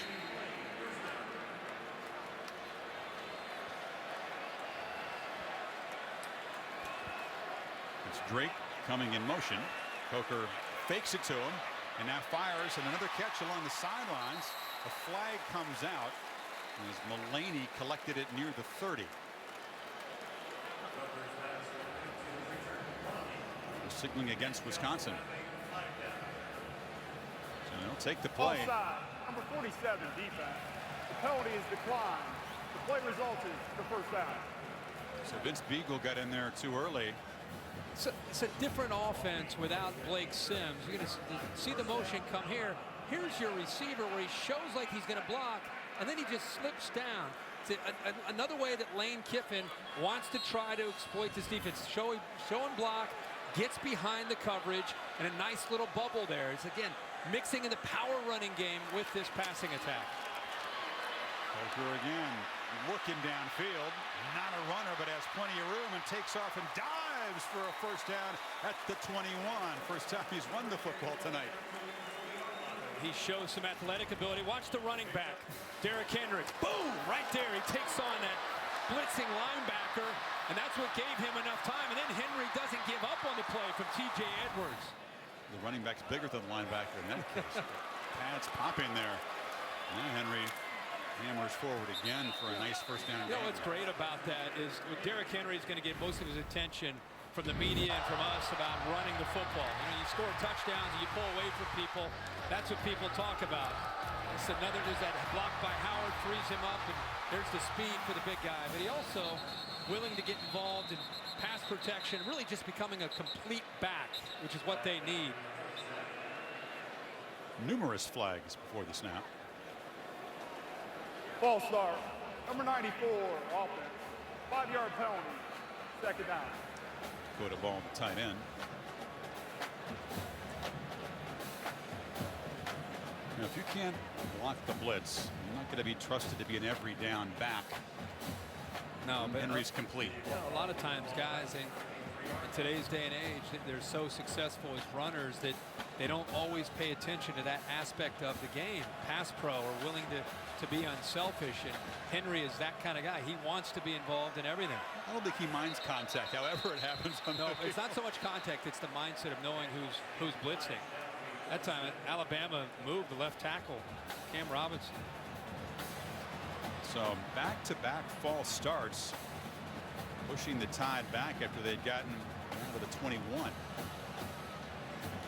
Henry with 131 yards, again on 11 carries. 2 long touchdowns, 1 on a 4th down play. 2nd and 17. And you flip it short out of the hands of Ardarius Stewart. Incomplete. This will frustrate Kiffin and Saban because they were moving down to the 21-yard line. The 2 penalties. Incompletion, and now it's 3rd and 17. Not nearly as comfortable field goal range. No, and really the execution, you get spoiled with an Amari Cooper on those kind of plays. How many times last year did you see Amari Cooper catch that kind of ball, and the ball was just always put right there?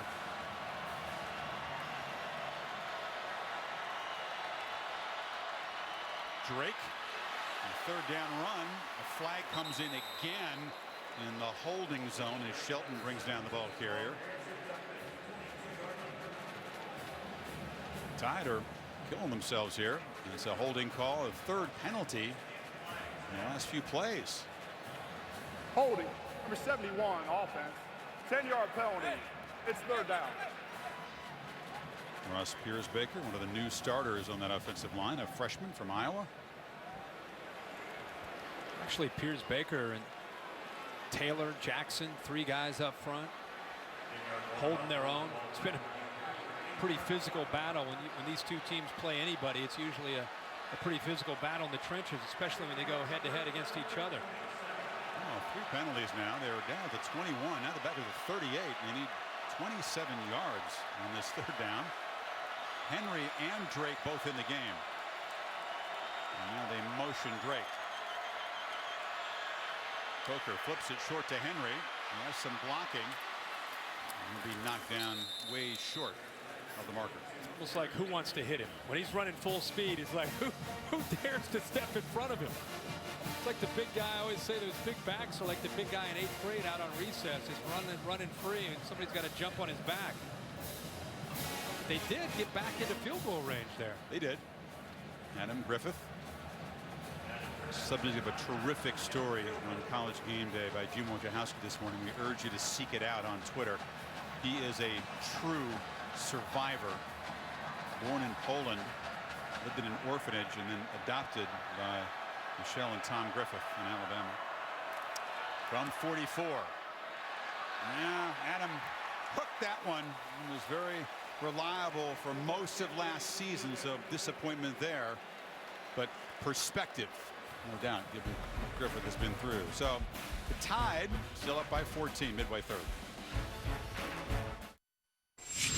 Dr. Pepper Championship Drive update. Arizona State, Texas A&M, and Houston. Kyle Allen, who's been sharing snaps with Kyler Murray in this game, takes it down the field. A 9-play, 84-yard drive, capping it off with this 12-yard run. Number 15, Arizona State, trailing Texas A&M over on ESPN. Chris, back to you. This has been a great start for the Pac-12 conference, which entered the season with lots of hype. People saying that maybe it had overtaken the SEC as the deepest conference. Badgers from the 26. Fake it, and Savi's pass again batted down as those big Tide defensive linemen. It's Tomlinson in the mix again. They've got in a couple of passes. Get some hand-eye coordination going on down there. Second time he has timed that up perfectly. 6'3", 295 pounds. Part of that rotation up front of keeping those bodies fresh. Savi's a 6'5" quarterback. He's not a short guy. See, a lot of traffic in the middle. A lot of traffic.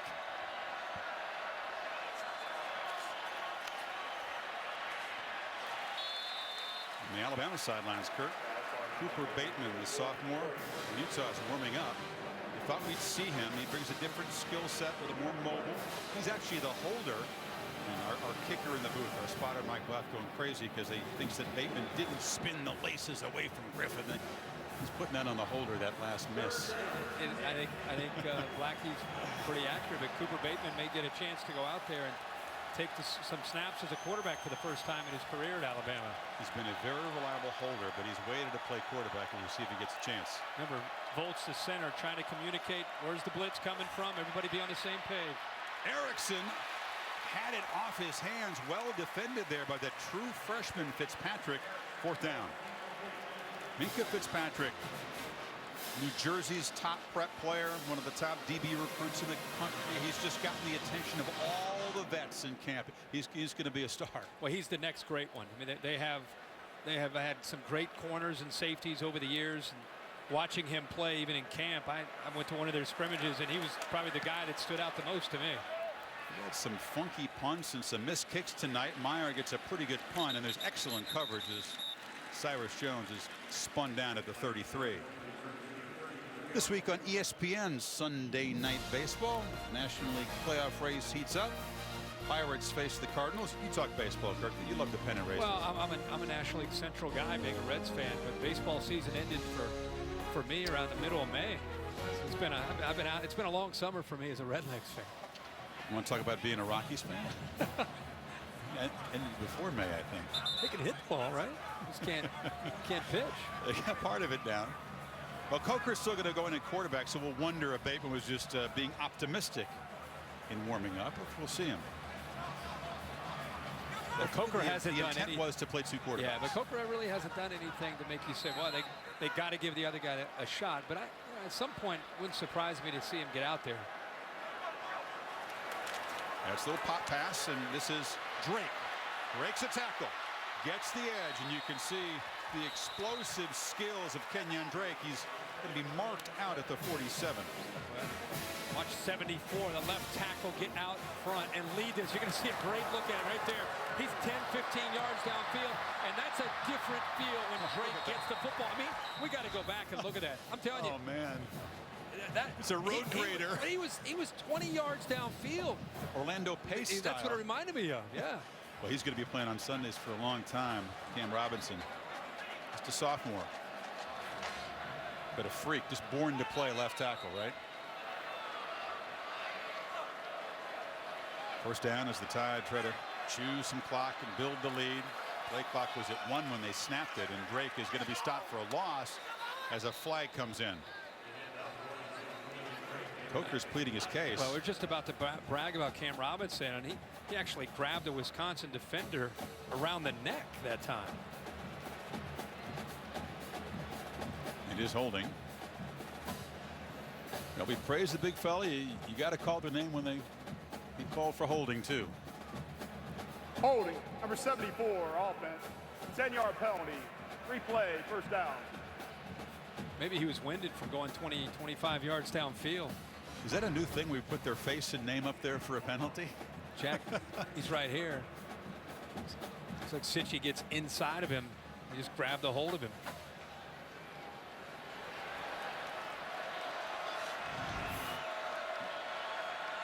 First and 20. It's Drake in the pistol. Coker over the middle. Howard, the tight end, running free and diving for a first down at the Badger 40. This is why he's such a dangerous weapon in the Bama offense now. And without Michael Caputo, again, not just run support, but in here in the middle of the defense. Just a quick throw behind the linebacker in front of the safety. And Howard picks up the first. Now the Tide showing some tempo. Coker again throws it short. Stewart, another first down quickly. They recover from the holding penalty and move it to the 25. And right now, Wisconsin getting exposed in coverage with those two linebackers, Edwards and Jacobs. Caputo not in there to help with communication. They found a weakness. There's Caputo, who's out probably with a concussion. He had a big hit early in this game. An all-conference safety that's been out the entire football game, and the other safeties have had to try to pick up the slack, but right now they're going after the safeties and backers. Drake makes a cut, gets the edge, and dives down near the 12, and the Tide can smell blood. Another first down. Completely different style of running back when Kenyon Drake gets his hands on the ball. You got to deal with the power running downhill, and then kind of a scat back. Watch the vision, the jump cut. Look how loose he is and able to get around defenders with that great vision. Coker flips it into traffic, and the play nicely broken up by Edwards.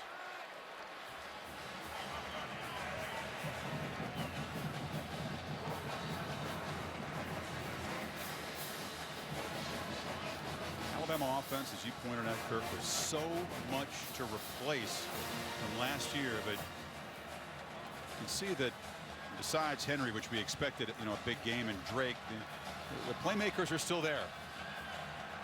It's up to Kiffin to find mismatches and use them. Henry breaks a tackle.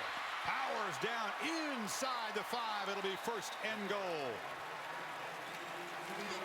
They are moving bodies all over the place. and it really affects the eyes of the defense. And then you've got to deal with, by the time you figure it out, it's Derrick Henry running downhill right at you as a linebacker. And they're running quickly. In the pistol on 1st and goal.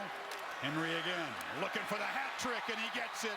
Bama up by 3 scores.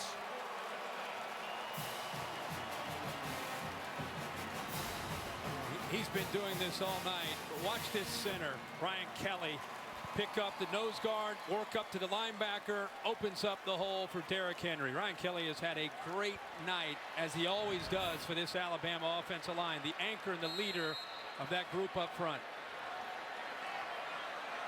Kelly told me, I got to be perfect. That's how he takes his job, and maybe not perfect, but close to it tonight. As that tied O-line opening some creases, and number 2 muscling in for his 3rd touchdown this evening.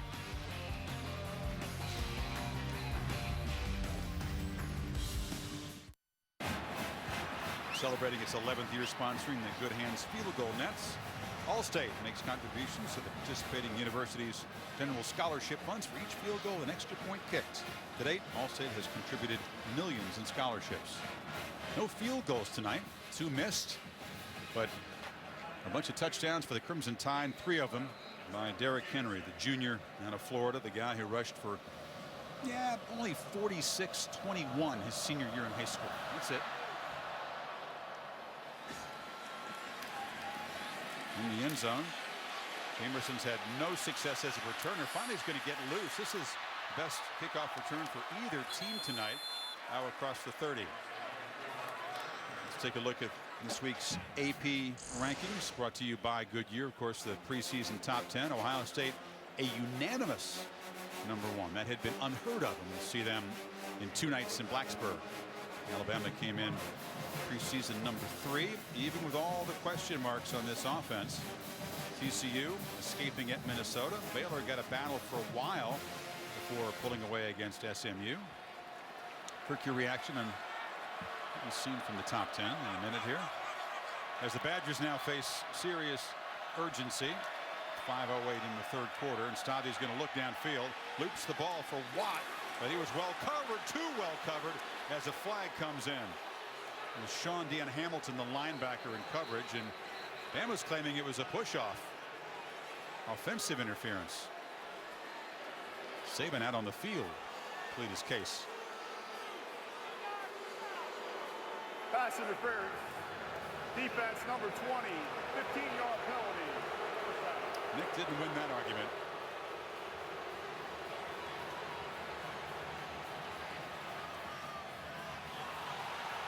Look.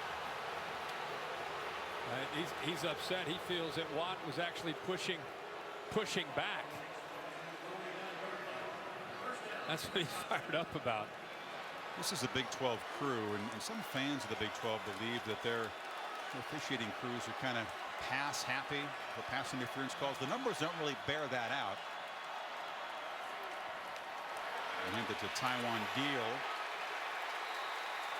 In fact, if you looked at all the conferences, it's not a huge difference in terms of how they call pass interference, how tight it is. As far as running the football, this is pretty much what it's been like for Wisconsin, with the movement up front, just nowhere to go. This quarter alone, -3 yards coming into this drive. And for the game, Chris, 17 yards rushing.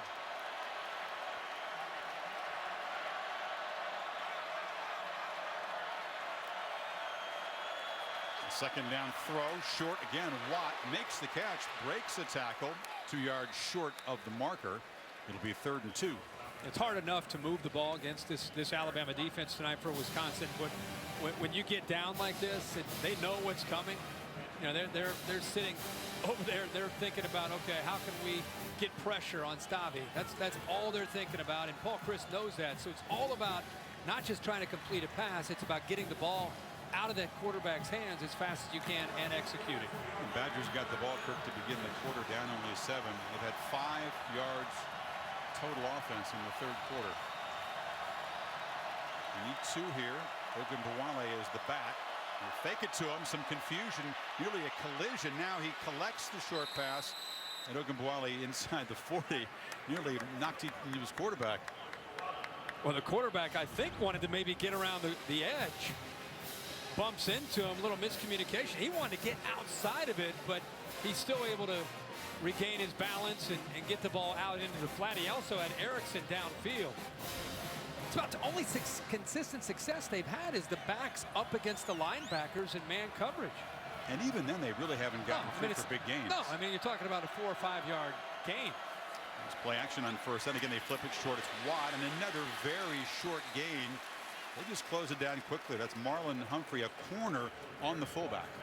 Without a true vertical threat, without somebody that can get downfield, and they hope as the year progresses that maybe Tanner McElroy can become that guy.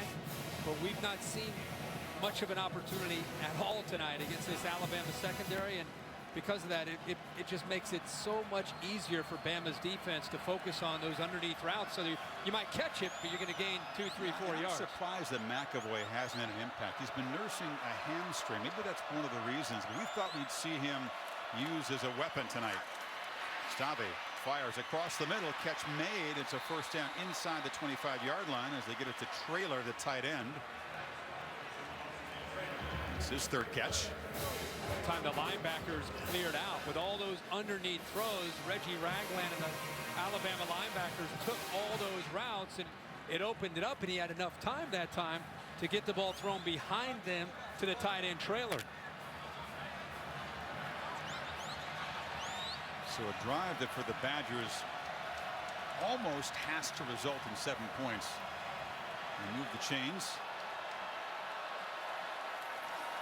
Stave straight back again. A very short flip to Ogunbowale. They've done that so often, as you pointed out, on first down, get 4 or 5 yards with a short pass. Yeah. Bama's going to become a different defense. You see the changes that they make right now. You get inside that red zone, and you're going to start to see more and more defensive backs in the game. Talk about a defense that was embarrassed by Ohio State. The Buckeyes ran for 281 in the Sugar Bowl. Wisconsin tonight has 17 rushing yards. Stave. Some miscommunication as Fumagalli, the tight end, hadn't turned around, and Eddie Jackson was in tight coverage. So it's third down. Yeah, they brought both the 2 inside linebackers. The first time we've seen the big guy, Ashawn Robinson, get pressure. 86. 2 linebackers coming up the middle. Right through there, and then you see Robinson right here, the big guy, 86, who probably gets his most recognition of any of the defensive linemen. Stave's sitting right in there, and these receivers, again, he doesn't have a lot of time to hold on to that football. You better get your head turned around as quickly as you can. Tide have 2 sacks, but they're beginning to get consistent pressure now on Stave. Showing a blitz look on 3rd and 6. Here they come again. Gets it away. One-on-one coverage on the outside, and again can't get it to McElroy because Cyrus Jones was all over him. Well, he wanted to actually throw that as a back shoulder fade, where the receiver knows when the ball is coming. Watch the eyes of McElroy, the receiver. He's waiting for the ball to be thrown, but instead of being thrown closer to the sideline, he throws it into the middle of the field, and it made it easy for Cyrus Jones to just knock the ball away. So a field goal attempt. Gallinone 0 for 1 tonight. Hit the upright just before halftime. That was from 34. This from 38. And a whistle before the snap.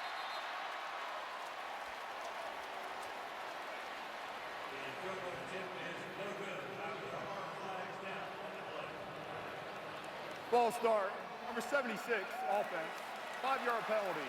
4th down. So now back them up 5 and make it a longer field goal attempt. You would like the call that Chris is going for a field goal just to try to cut it to 18. They would have needed 6 yards on 4th down there. You know, it's easy to sit up here and say, what are you doing? You need 3 touchdowns. We're getting late in this game. You wonder if it's just about this game, or is it about trying to, at week 1, trying to continue to just grow as a team and kind of establish some confidence. But I personally go for it. Well, it's a 43-yarder, and Gallinone just slides it through. So with 1:05 to go in the third quarter, the Badgers do get 3, but they got to get a few service breaks. They got to get that Bama offense off the field there. Impressive performance tonight to me by Alabama. This is a team that came in and had a lot of question marks on offense, and up to this point, Jake Coker has played flawlessly, not turning the football over, making good decisions, has been patient in the passing game. You combine that with the physical running of Derrick Henry, Kenyon Drake coming in to kind of give you a little spark, a little something a little bit different. We wondered who would replace Amari Cooper, who would replace TJ Yeldon, who was going to replace Blake Sims. Well, tonight against a pretty good Wisconsin defense, they've really settled in and have Lane Kiffin's put together a great game plan. Put it in perspective, Coker, again, the only quarterback in that 5-man competition that had any experience in a game. You know, came from Florida State, transferring with a lot of expectations that he could perhaps beat out Blake Sims a year ago. It didn't happen. It's been interesting. You know, if this guy had played like this, frankly, in scrimmages and taken care of the ball and made sound decisions, he would have been named the starter probably in spring. Yeah. There wouldn't have been this quarterback debate, but with the lights on tonight, he's done some good things. He's taken a huge step in the right direction. And the thing with him is you would watch him in practice, even in Florida State, and you'd be blown away by how big an arm he had and how big he was. And this is the first time we've had a chance to see him in a game and play the way he has. Drake from 8 yards deep will take a knee. Let's take a look at tonight's All-State good hands play of the game tonight. Got to give Ryan Kelly a lot of credit. I love to see him use those hands at the nose guard and then up to the linebacker. And then last touchdown, same thing. Work the nose, climb to the second level, get that linebacker out of the way. And Derrick Henry's got to love having Ryan Kelly, the experience that he brings to the table, and knowing every single time. You said he's a perfectionist. The guy that gets to have the rewards is not just Kelly, but of course Henry. Remember, he got hurt against Ole Miss, and they really struggled to run the ball when Kelly wasn't in there last year. Now we are going to see Cooper Bateman. He's a sophomore, Murray, Utah. And he's going to get his first look, his first college snap for the guy that was very much in competition for the starting job. And he's going to get a chance. Well, he's going to pull it down, and now you can see the element that he brings in the game. He's got a little burst as a runner. And you know, this is not just mop-up duty. Up 28-10 here, still in the third quarter, Chris. Coker's look great. What's the best thing Cooper Bateman could do in a quarterback battle with the lights on and on the stage? He needs to come in and also perform well to be able to stay in this race and not let Coker run away with it. Exactly. These are very important snaps. This time they give it to Drake. Bateman comes from Cottonwood High School, which is the alma mater of Gary Anderson, of course, who coached the Badgers the last couple of years and took off for Oregon State. Good sports program out in Utah. You're going to see a different attack with Cooper Bateman because of the mobility that Chris and I have talked a lot about tonight. They'll get him on the edge. They'll move him, roll him to the left, roll him to the right. He can pull out down and take off, but he can also hit those level routes that Lane Kiffin likes so much. Final seconds of the third quarter. When they've run 2-minute drills in practice and in scrimmage, it's Bateman who's done the better job, and he seems to be 25 seconds. Seems to be the quarterback who's more comfortable running tempo, at least in the scrimmages. So that will be the end of the third quarter. A successful quarter for the Tide as they put a couple touchdowns on the board and extend it to an 18-point lead. End of 3 in Arlington. Back for the fourth after this message and a word from your local ABC station.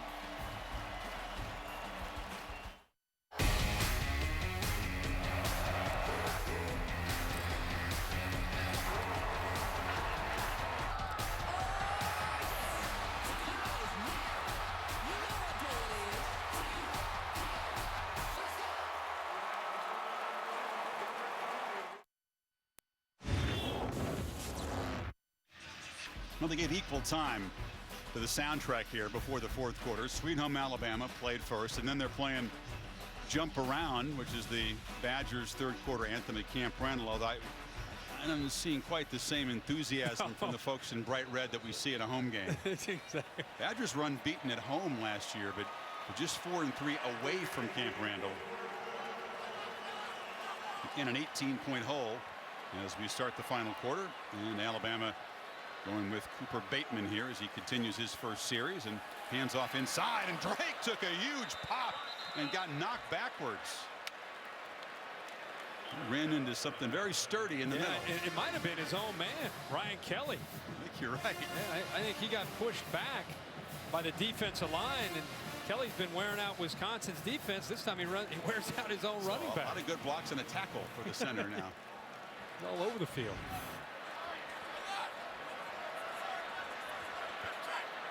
See if they give Bateman a chance to throw his first pass. Tigers show pressure up the middle in a zone read look. They flip it very short, and Howard, the tight end, with a stiff arm and a short gain. Schobert shoved him out. It'll be third down. And again, you can just feel the difference in Bateman. His footwork, way he can get off to the edge, puts a whole different kind of pressure on a defense that's been dealing with Coker for the most part in the pocket. And again, we've talked a lot tonight. Coker's had a lot of success, but it's a different way of attacking for Lane Kiffin. Let's see how he does here on third down. You think he's bothered over there, Jake, that he's not still in the game after playing so well? I don't think so. If he is, he better not show it. And Bateman on third down again fires. Nice catch by Calvin Ridley, the talented freshman receiver. First down in Wisconsin territory. Between Ardarius Stewart, Robert Foster, and Calvin Ridley, these are the receivers that they feel as they gain more and more experience. These are the guys that are going to be able to take that next step and become big-time playmakers off the edge. Ridley, one of the top receiver prospects in the country.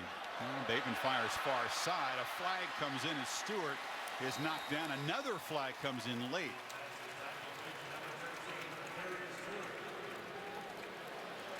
Moving the chains. This is going to be on the Badgers. They just pick it up. Yeah, I think they picked it up. Yeah, he got that ball out, and that's built into the package where if they feel like they've got a matchup and that spread look, Lane Kiffin instructs his quarterbacks, if you see a one-on-one matchup, you got a blocker for the other receiver, go out there and throw the football and just give him a chance. Amari Cooper made a living on that last year with Blake Sims. And then when the game at tailback is another true freshman, Damian Harris, a five-star recruit from Kentucky, and the Alabama team will take a timeout. There was some confusion in the huddle. So the first drive of Cooper Bateman's college career as Bama tries to add to an 18-point lead.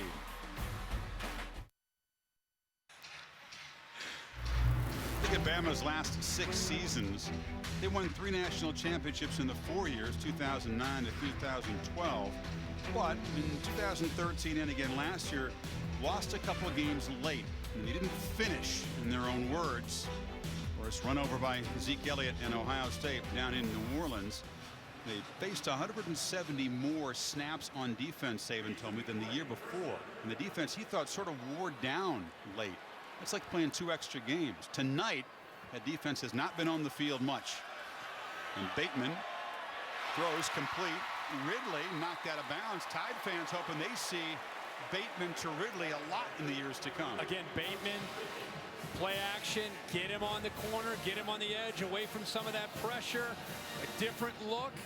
This is where Lane Kiffin brings the formation in. Everybody was in tight, and then it allows him with the play action and the bootleg to get out wide. This is kind of a staple in a Lane Kiffin offense, whether at USC or anywhere that he has been. And that time, nice job of getting outside, away from the pressure, and then the throw. You can see what they like about Cooper Bateman. High percentage throws, Kirk, but he's 4 for 4 to start his career. Now this is Ridley in motion. We'll try to see what the freshman can do in a game. He's obviously impressed on the practice field. Yeah, he's had some chances. You know, speaking of freshmen, Damian Harris, who the coaches really like, 34, has had a great camp. He is now in the game as well. And I think, based on what I saw of him in a scrimmage, as this season goes on, as good as Henry and Drake are, don't lose sight of the importance of Damian Harris. I think he could become a real player. You know, he's a true freshman in this offense and somewhere fit into the rotation. He's a running back that Urban Meyer really wanted for Ohio State.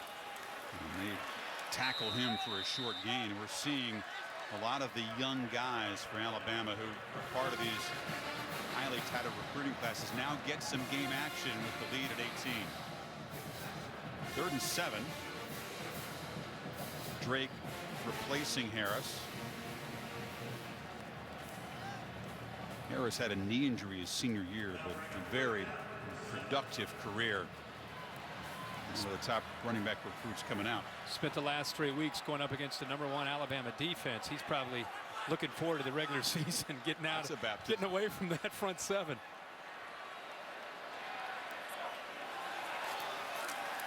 Bateman looking for Drake, and incomplete. Drake hadn't turned yet. It was a wheel route, Chris, and Joe Schobert that time ran with him and completely took Drake out of the play, and Cooper Bateman locked in on him. It was either going to be throw it there or take off and run. There was just not another option for Bateman. So good coverage by Schobert. He had nowhere to go with the football. So Bateman moves the team 53 yards in 10 plays and stays in as the holder now for Adam Griffith. Missed from 44 earlier, this from 39.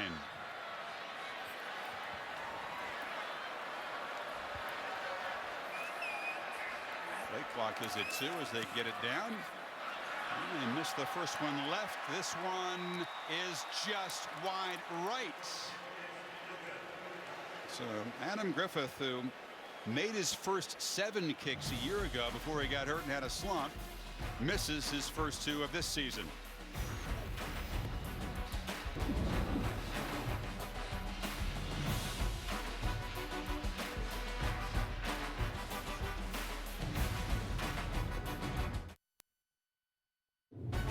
Saturday Night Football, presented by Wells Fargo. On your phone, online, on the go. Wells Fargo makes it easy to get banking done. Buick, proud partner of the NCAA. And Pacific Life. For life insurance, annuities, and investments, choose Pacific Life, the power to help you succeed. Our Dr. Pepper Championship Drive game of the week. The lead is still 28-10 for Bama. We got folks in a lot of houndstooth on one side. You saw the red and white striped overalls over on the Wisconsin side. And the second meeting between these two schools, the first 87 years ago in Madison. There was a Badgers 15-0 shutout. Stave wanted to look downfield, now flips it over the middle. A low throw, and it bounced before it got to the receiver there. Dalvin Tomlinson, who's batted down a couple of passes, was in there pressuring. One of the things we always look at with big-time college football is people love to argue the SEC, the Pac-12, the Big Ten, and really all you have to go by is the postseason and the non-conference schedules that these teams play. And we'll have to see how everything tallies up at the end of the night. But this is a Big Ten SEC matchup, and we saw some of that in the postseason last year where Wisconsin played well against Auburn and Ohio State played well against Alabama. But tonight, Alabama sending a pretty good message to a team that many people think will get to Indy. Stave hit and hammered.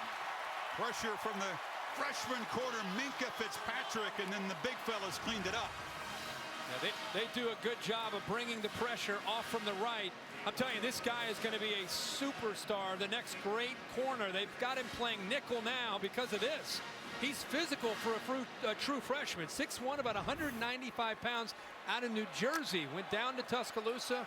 They say he's a student of the game. He's not just physically gifted. He wants to learn everything that Mel Tucker, who's now coaching the secondary, has to offer.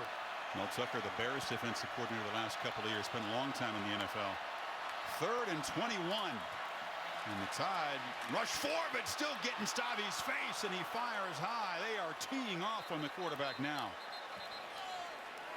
Reggie Ragland came in, and 252-pounder hammered the quarterback. There's a flag. It's back in the Personal foul. Chop block on number 61 and number 23 offense. The penalty is declined. It's 4th down. Yeah, you're Joel Stave. You're looking out. They're rushing 4. You got a chop block, right, Chris? And there's nobody getting separation. I mean, there's nobody open. You're looking at crimson jerseys, and then he gets drilled by Reggie Ragland, despite the chop block. Ragland preseason All-American, looks like it tonight. A lot like Dante Hightower used to be, a linebacker. Then they get you to third down, puts his hand down as a rush guy, as a defensive end. Should have a huge year for him. Myers' punt is taken in plus territory. And Cyrus Jones trying to create some space and get wide. Couldn't quite break the tackle there on the edge, but sets Alabama up at the 42. Now a very late flag flying in. It was after the play was dead, and the back judge threw it. It was really late.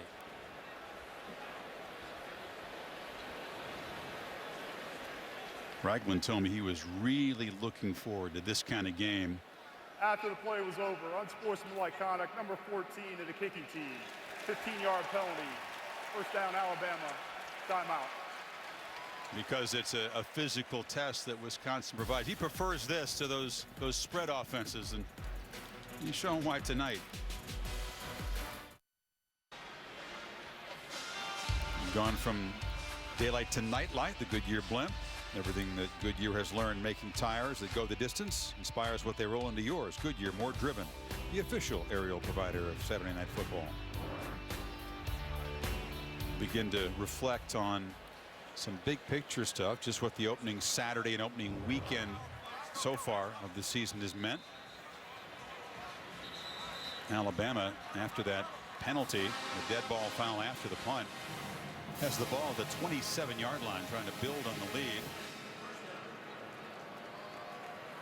Second possession for Cooper Bateman.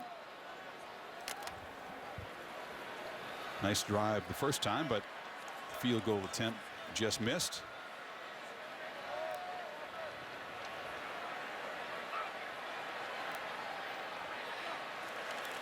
You fake it to Harris. And now flip it to him, but the throw is behind him. He had to turn around, and then kind of disrupted everything. Down, no fumble. Harris tackled at the 31. Jack Sitchie got him.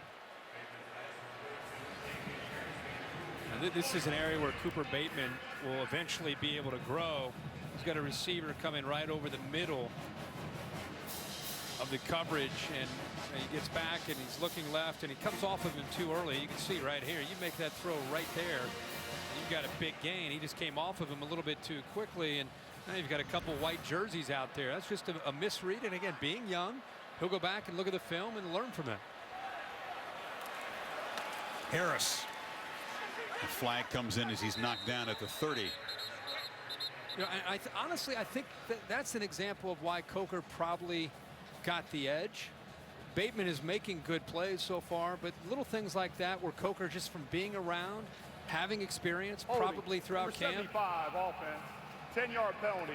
It's second down. So when it's that small of a difference between Coker and Bateman, you need to get him out in a game to see how they're going to perform. And boy, Coker has really stepped up tonight and shown the coaches what he can do. Late local news coming up next, except on the West Coast. ESPN Sports Center will have highlights of the busy day. Third holding penalty on the tie. That's something they will not be pleased about when they look at the tape. Bateman on second and very long, takes off and scampers out at the 40. No turnovers tonight for either team, but it's gotten a little sloppy here after halftime.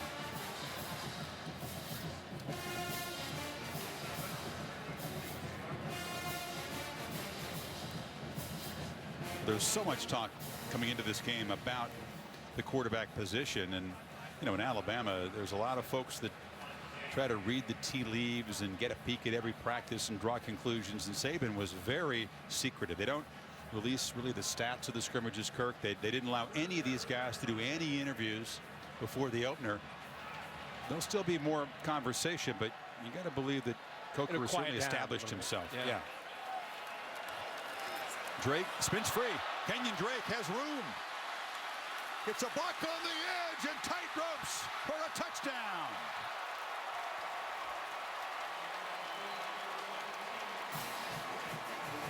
Hey, we talk about Drake and how he's got a burst and he's dangerous in the open field, but you know how that play started? He was wrapped up. Here he shows an ability to get through. Look at that right there. He's down, but he doesn't give up on the play, runs through the arm tackle, and then this is what he's known for. You get in the open field, you try to slow him down. He stays in bounds, but the acceleration down that sideline, he is beautiful out in space. That came on a 3rd and 26. They get a 43-yard touchdown run. So after Derrick Henry scores 3 times, his backfield mate, the senior Kenyon Drake, joins the party, and the Tide are rolling now up 25.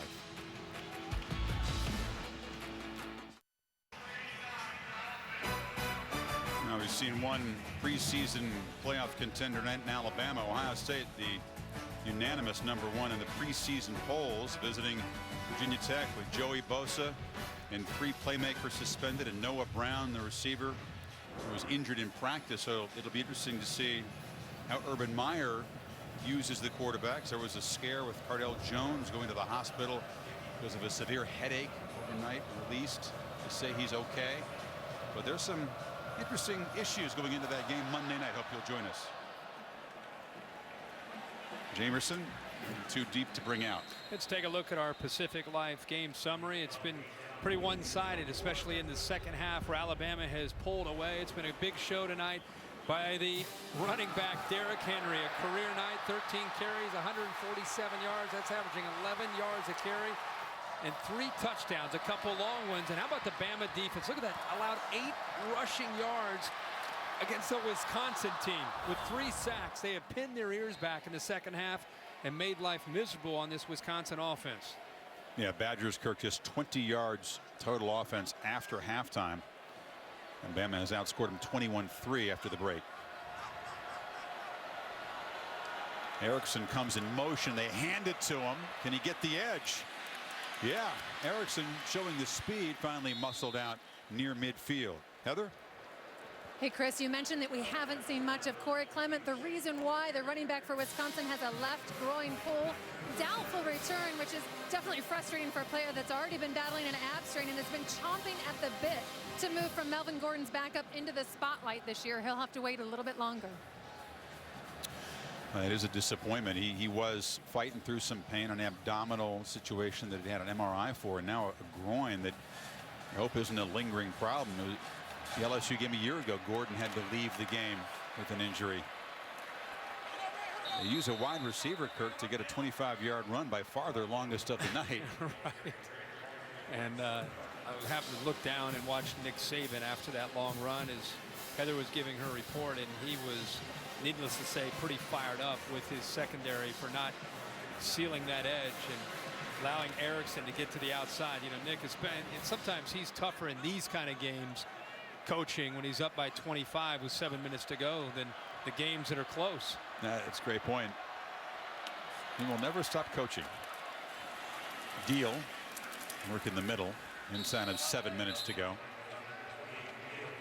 And what is Paul Chryst, think, trying to accomplish here? The lead obviously out of hand, but what is he trying to build as the Badgers go into a Big Ten schedule, which is frankly very soft? They'll be favored in almost, if not all, of their games going forward. Exactly. I mean, go down their schedule, and we will here shortly, and try to find a game where you'd expect them to be an underdog. There might be one, maybe. We'll have to take a close look at it, but I mean, that kind of gives you an idea of what they have left to do. As I said, it's a team that many people think will get to Indianapolis and play in a Big Ten championship game. They need 3 on 3rd down, and Stavi flips it short. Catch made, and that's Ogunbowale getting free for a first down. To answer your question about if you're Paul Chryst and you're a first-year head coach and you've been here as an offensive coordinator, but this is your first year back in Madison and you're the head coach and you're down 35-10.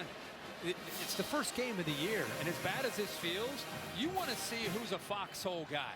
You really are. You're going to learn a lot about who's going to quit, who's going to fight, how does a team respond, because the eye in the sky, the film, when you break it down, it's going to tell you everything.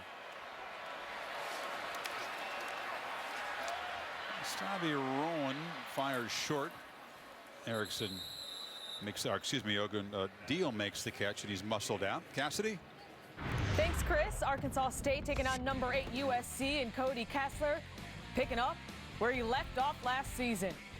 A 61-yard TD pass to Juju Smith-Schuster. USC up 7-0. Chris, back to you. Pac-12 could use some good news. Arizona State beaten tonight by A&M, one of the few Pac-12 SEC collisions you get to see.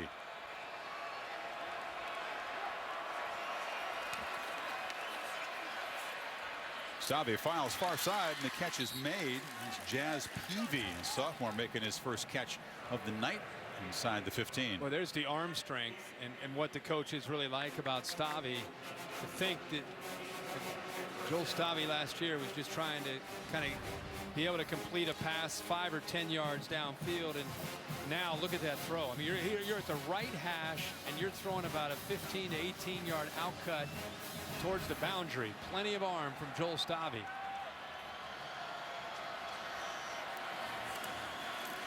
Stave for the end zone. Heavy traffic as Wheelwright was covered in a flag now. That was Minka Fitzpatrick with him, and it'll be interference. Again, it's about not getting his head turned around and having a chance to play the ball. If you don't play the ball, it's going to be pass interference. Pass interference, number 29, defense. The ball will be placed. It's by the foul. Automatic first down. Watch his head. And very talented young man, Fitzpatrick. Not only the shove, but he never even found the ball. Look at this. Look at this view right here. Pylon inside cam. the pylon right here. Boom. Uh-oh. It can take a beating. Is it alive? No, it's alive. It's okay. Those are the cameras they put in NASCAR cars. They can take a collision. So first and goal, Stave across the middle, caught for a touchdown. See, that's what you figure out if you're Paul Chryst. You're not going to come back and win this game, but you like to see your team keep fighting, keep playing to the end of the game. And he just saw that in that drive right there. Rob Wheelwright, the junior out of Columbus. And they will not stop coaching on that Alabama sideline. That defense gave up the big run to the wide receiver. Pass interference penalty setting up Stave's second touchdown pass.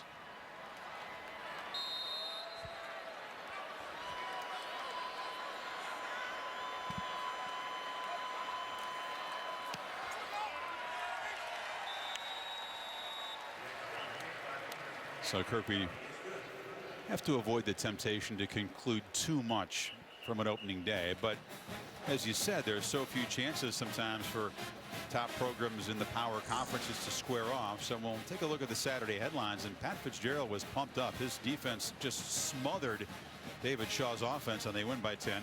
You loved what you saw from Josh Rosen at UCLA. My gosh, for a true freshman who was in for the spring, he played about as well as you could ever imagine a true freshman in his opening game. I mean, 28 of 35, and the throws that he made. Wait till you see the highlights.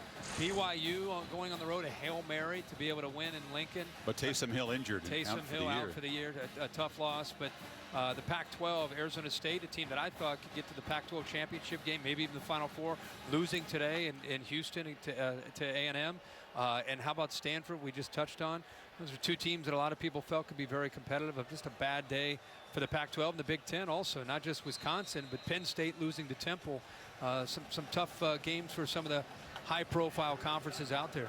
Texas maybe not expected to win at Notre Dame, but the Longhorns didn't look real good. And Malik Zaire, who takes over a quarterback, as many incompletions as touchdowns tonight. He was 19 of 22.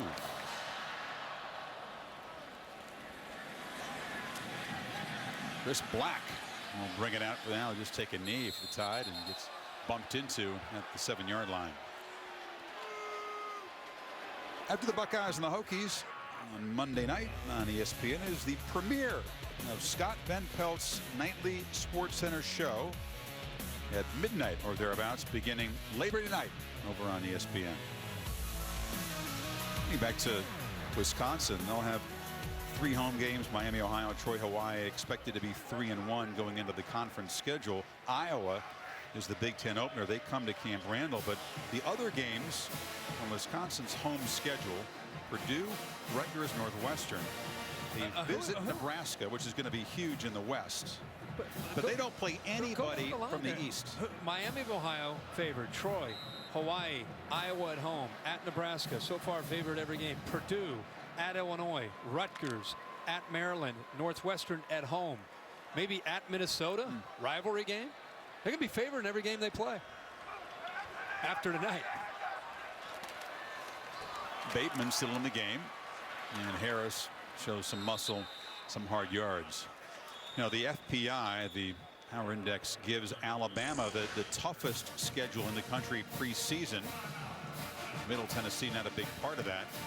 They have Ole Miss. That's a ESPN primetime game. It's the SEC opener. Of course, that was a payback opportunity for the Tide after the loss in Oxford. But look at that. Look, Ole Miss at Georgia, Arkansas, at A&M, Tennessee, LSU, at Mississippi State, at Auburn.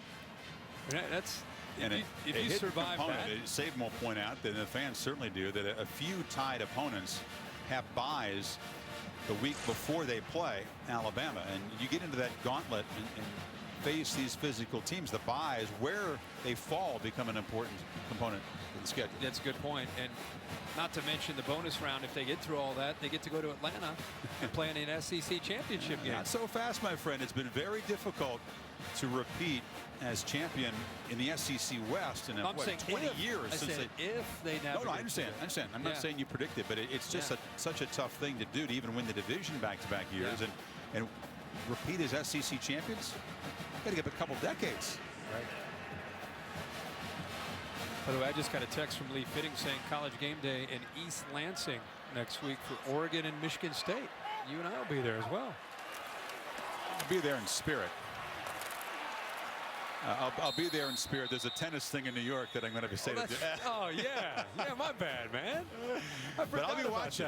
We'll see if Serena can get to the U.S. Open women's final. That'll be in the afternoon. But I will be watching in the morning and at night. You'll be dialed in. Understand. Serena's in the afternoon? Well, she's not there yet. Oh, she's there.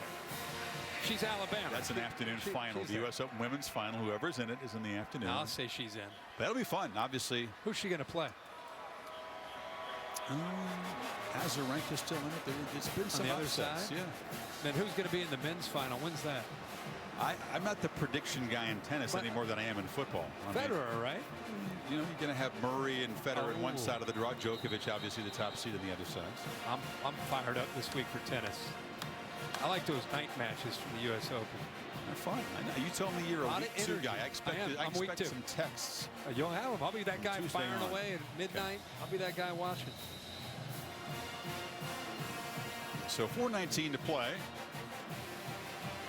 You certainly hope that out of this game, Michael Caputo, their captain, their safety, who dove in there to make a tackle on the second play and got a cut to his face, and you could see him right there next to his coach. We certainly hope that isn't a serious injury. He's going to get back on the field after they check him out, because that will be a key for this Wisconsin defense.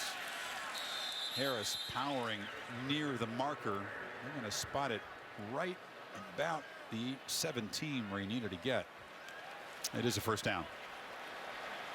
Caputo tonight was his 29th career start, all conference last year, and a guy that, you know, with a veteran secondary, still trying to be a leader over there. He's still out there coaching with the concussion. You know, he's involved, but let's hope that he's able to come back.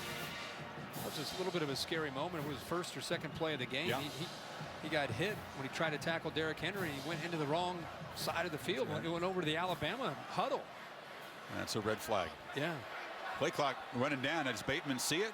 No, they saw it on the sideline, and Kiffin calls a timeout. That's part of the learning curve, too, getting organized out there. There's a flag. Nick says we get the timeout called. Let's go back to the Caputo injury for people that didn't see this. This is here he has 7 coming up, boom, right there, and he lays flat on the ground, and then he worked his way back to the huddle. His huddle's all the way to the right. And he still wanted to stay in the game, but the prudent decision made. Such an emphasis as it should be. Player safety, especially involving head injuries. Controversies in several sports, not just football. There's lots of concussions in soccer and hockey, and those sports traditionally have not paid even as much attention to it as you do in football. But that hopefully is beginning to change. We don't know the severity of it, but it was certainly enough for them to flag him and take away his helmet a couple plays into the game. You know, for Alabama, the big buildup tonight for us in the open and early in this game was they lost so much with Blake Sims and the receivers and TJ Yeldon. They lost their top 3 receivers. Who would step up? And We did have some guys step up, without a doubt, tonight. We're going to officially review the spot. Was he down before he got the first down mark? You can see he hasn't touched yet. He gets a good look. He's still driving those legs.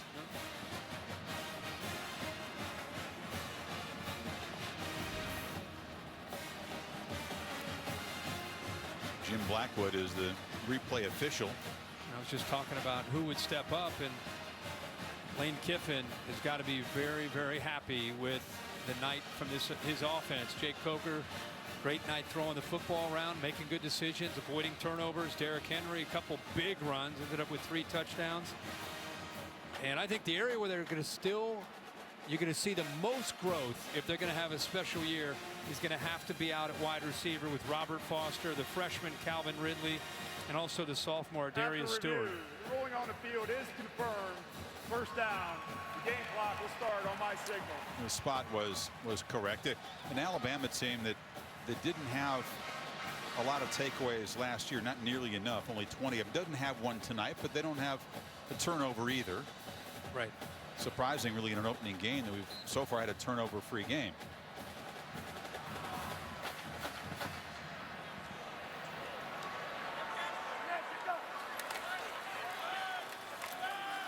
And flip it short, and the catch is made by Ty Forney-Smith, the tight end, and a nice gain. So they're making these very comfortable throws for Bateman. And if you think about Jacob Coker, you think about if he came into this game and laid an egg early, it would open up the door for Cooper Bateman. And that's how much pressure was on him to perform well in his first start, as the guy's been sitting around for the last 3 or 4 years, and he stepped up and delivered with that pressure on. Cassidy Hubbard with the Ford wrap-up after the game. So if you're an Alabama fan, you feel a whole lot better perhaps about the quarterback position than you felt 4 hours ago. The Alabama coaching staff, for that matter. Yep. Harris hit in the backfield. Immediate penetration by Vince Beagle, a man of many hairstyles. He carves that W in the side of his head. He said he's going to try a little something different every week here to keep the teammates entertained.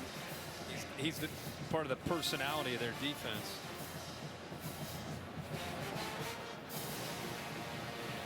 You know, Beagle is the personality. We talked about Schobert, who's an outstanding outside linebacker on the other side. He's kind of a little bit more low key, but my man can throw it down when it's a slam dunk contest. That was crazy. Harris again chased in the backfield. I mean, this the football team had a slam dunk contest, and an outside linebacker said, hey, I can handle this. Oh, I love the reaction from the team.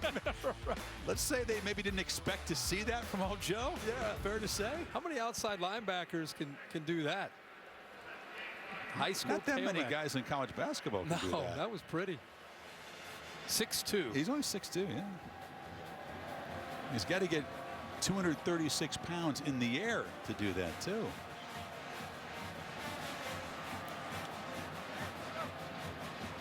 Now, we talked about when they were in college game day location in the big game at Oregon and Michigan State, top 10 battle on ABC in East Lansing. Notre Dame with some momentum off this performance goes on the road against Virginia. What do you think of the Oklahoma-Tennessee game? You actually like both those teams. You think there's not enough attention being paid to either one, maybe? And it didn't surprise me, to see Tennessee early have some struggles with Bowling Green. Oklahoma, we'll see. That game is, I think, pivotal for both teams, even though it's a non-conference game. Bama fans are going to be watching that LSU-Mississippi State game. Yeah, that's a big conference game there. The Oregon-Michigan State game's great. Both teams up hovering around the top 5. We enjoyed that game a year ago, watching that one, when Marcus Mariota led the Ducks back. Michigan State was playing well last year out at Eugene early. Harris again picks his way for a short gain. The Wisconsin defense still scrapping and fighting, and the starters are still out there. Well, you have to. Remember when we talked about it, you're evaluating constantly. Week 1. I mean, I don't care how good your week 1 is or how bad your week 1 is. It's week 1. And you've got to be able to get ready for week 2 and beyond. And You learn a lot about how your team handles adversity. That's really what makes a team become special, is when they get punched in the mouth and they come through it.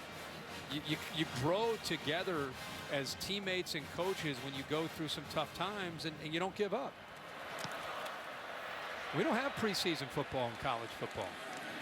Scott with the punt, and Erickson fighting hard to get to the corner.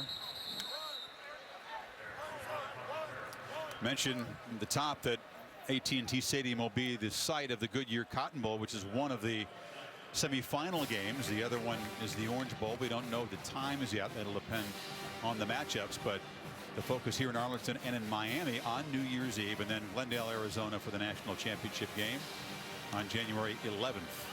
Not only do we not know the times, we don't know which one, right? We don't know which one's first. No, that's what I mean. Yeah, which one's first and second. Could be so used to the Orange Bowl over those years growing up, watching that one late at night.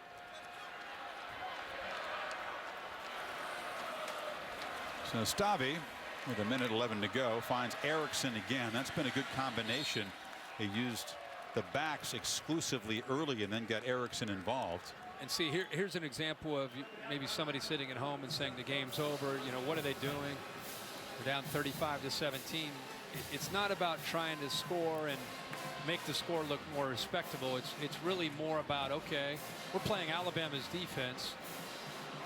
We have a chance to work our 1-minute offense here to try to get down the field against a really good defense. Let's instead of just killing the clock, let's work. Let's try to get a little bit better. They fire downfield in heavy traffic. There's the first turnover of the night, and Eddie Jackson is off and running. Knocked down at the 20, and a flag comes in very late. Another one as the safety converted cornerback creates the first turnover of the evening. Stave just throwing it into traffic in desperation. Playing man to... After the interception, illegal block in the back, number 21 of the intercepting team. 10-yard penalty for the spot of the foul. First down, Alabama. They're playing man-to-man, Chris, underneath, but both the safeties, Smith over here and Jackson, who ends up making the interception, off to the right. They're just going to sit back and kind of read the quarterback's eyes, playing a little bit of center field, and ball is overthrown. It's sailed a bit and right into the hands of Eddie Jackson. The team that was 70th in the FBS, 11th in the conference with only 11 interceptions, gets their first of the season.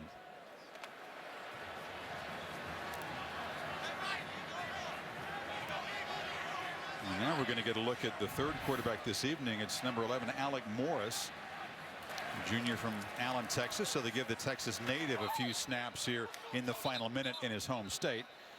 Harris is knocked down. That's a nice gesture. He was in there competing. In fact, many people thought that Alec Morris might actually win the starting job. Ended up running third in the competition.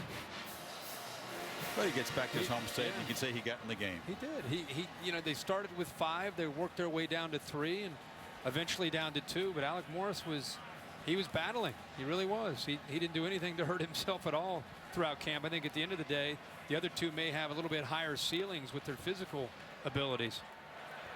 And they said this was a solid guy, really avoided bad plays, which is not easy against Alabama's top defense in practice. Harris shows a burst and gets down near the 25. That'll do it. So Alabama busts open a close game at halftime and overpowers Wisconsin with the running game. Corey Clement really limited, only had 16 yards rushing and left the game with an injury, which we hope isn't serious. That would be a big concern. And Alabama answers some questions at quarterback and gets a big game from Derrick Henry.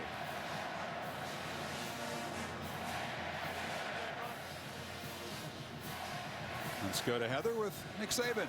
Chris, thanks so much. Coach, congratulations. What kind of tone does this win set for the season?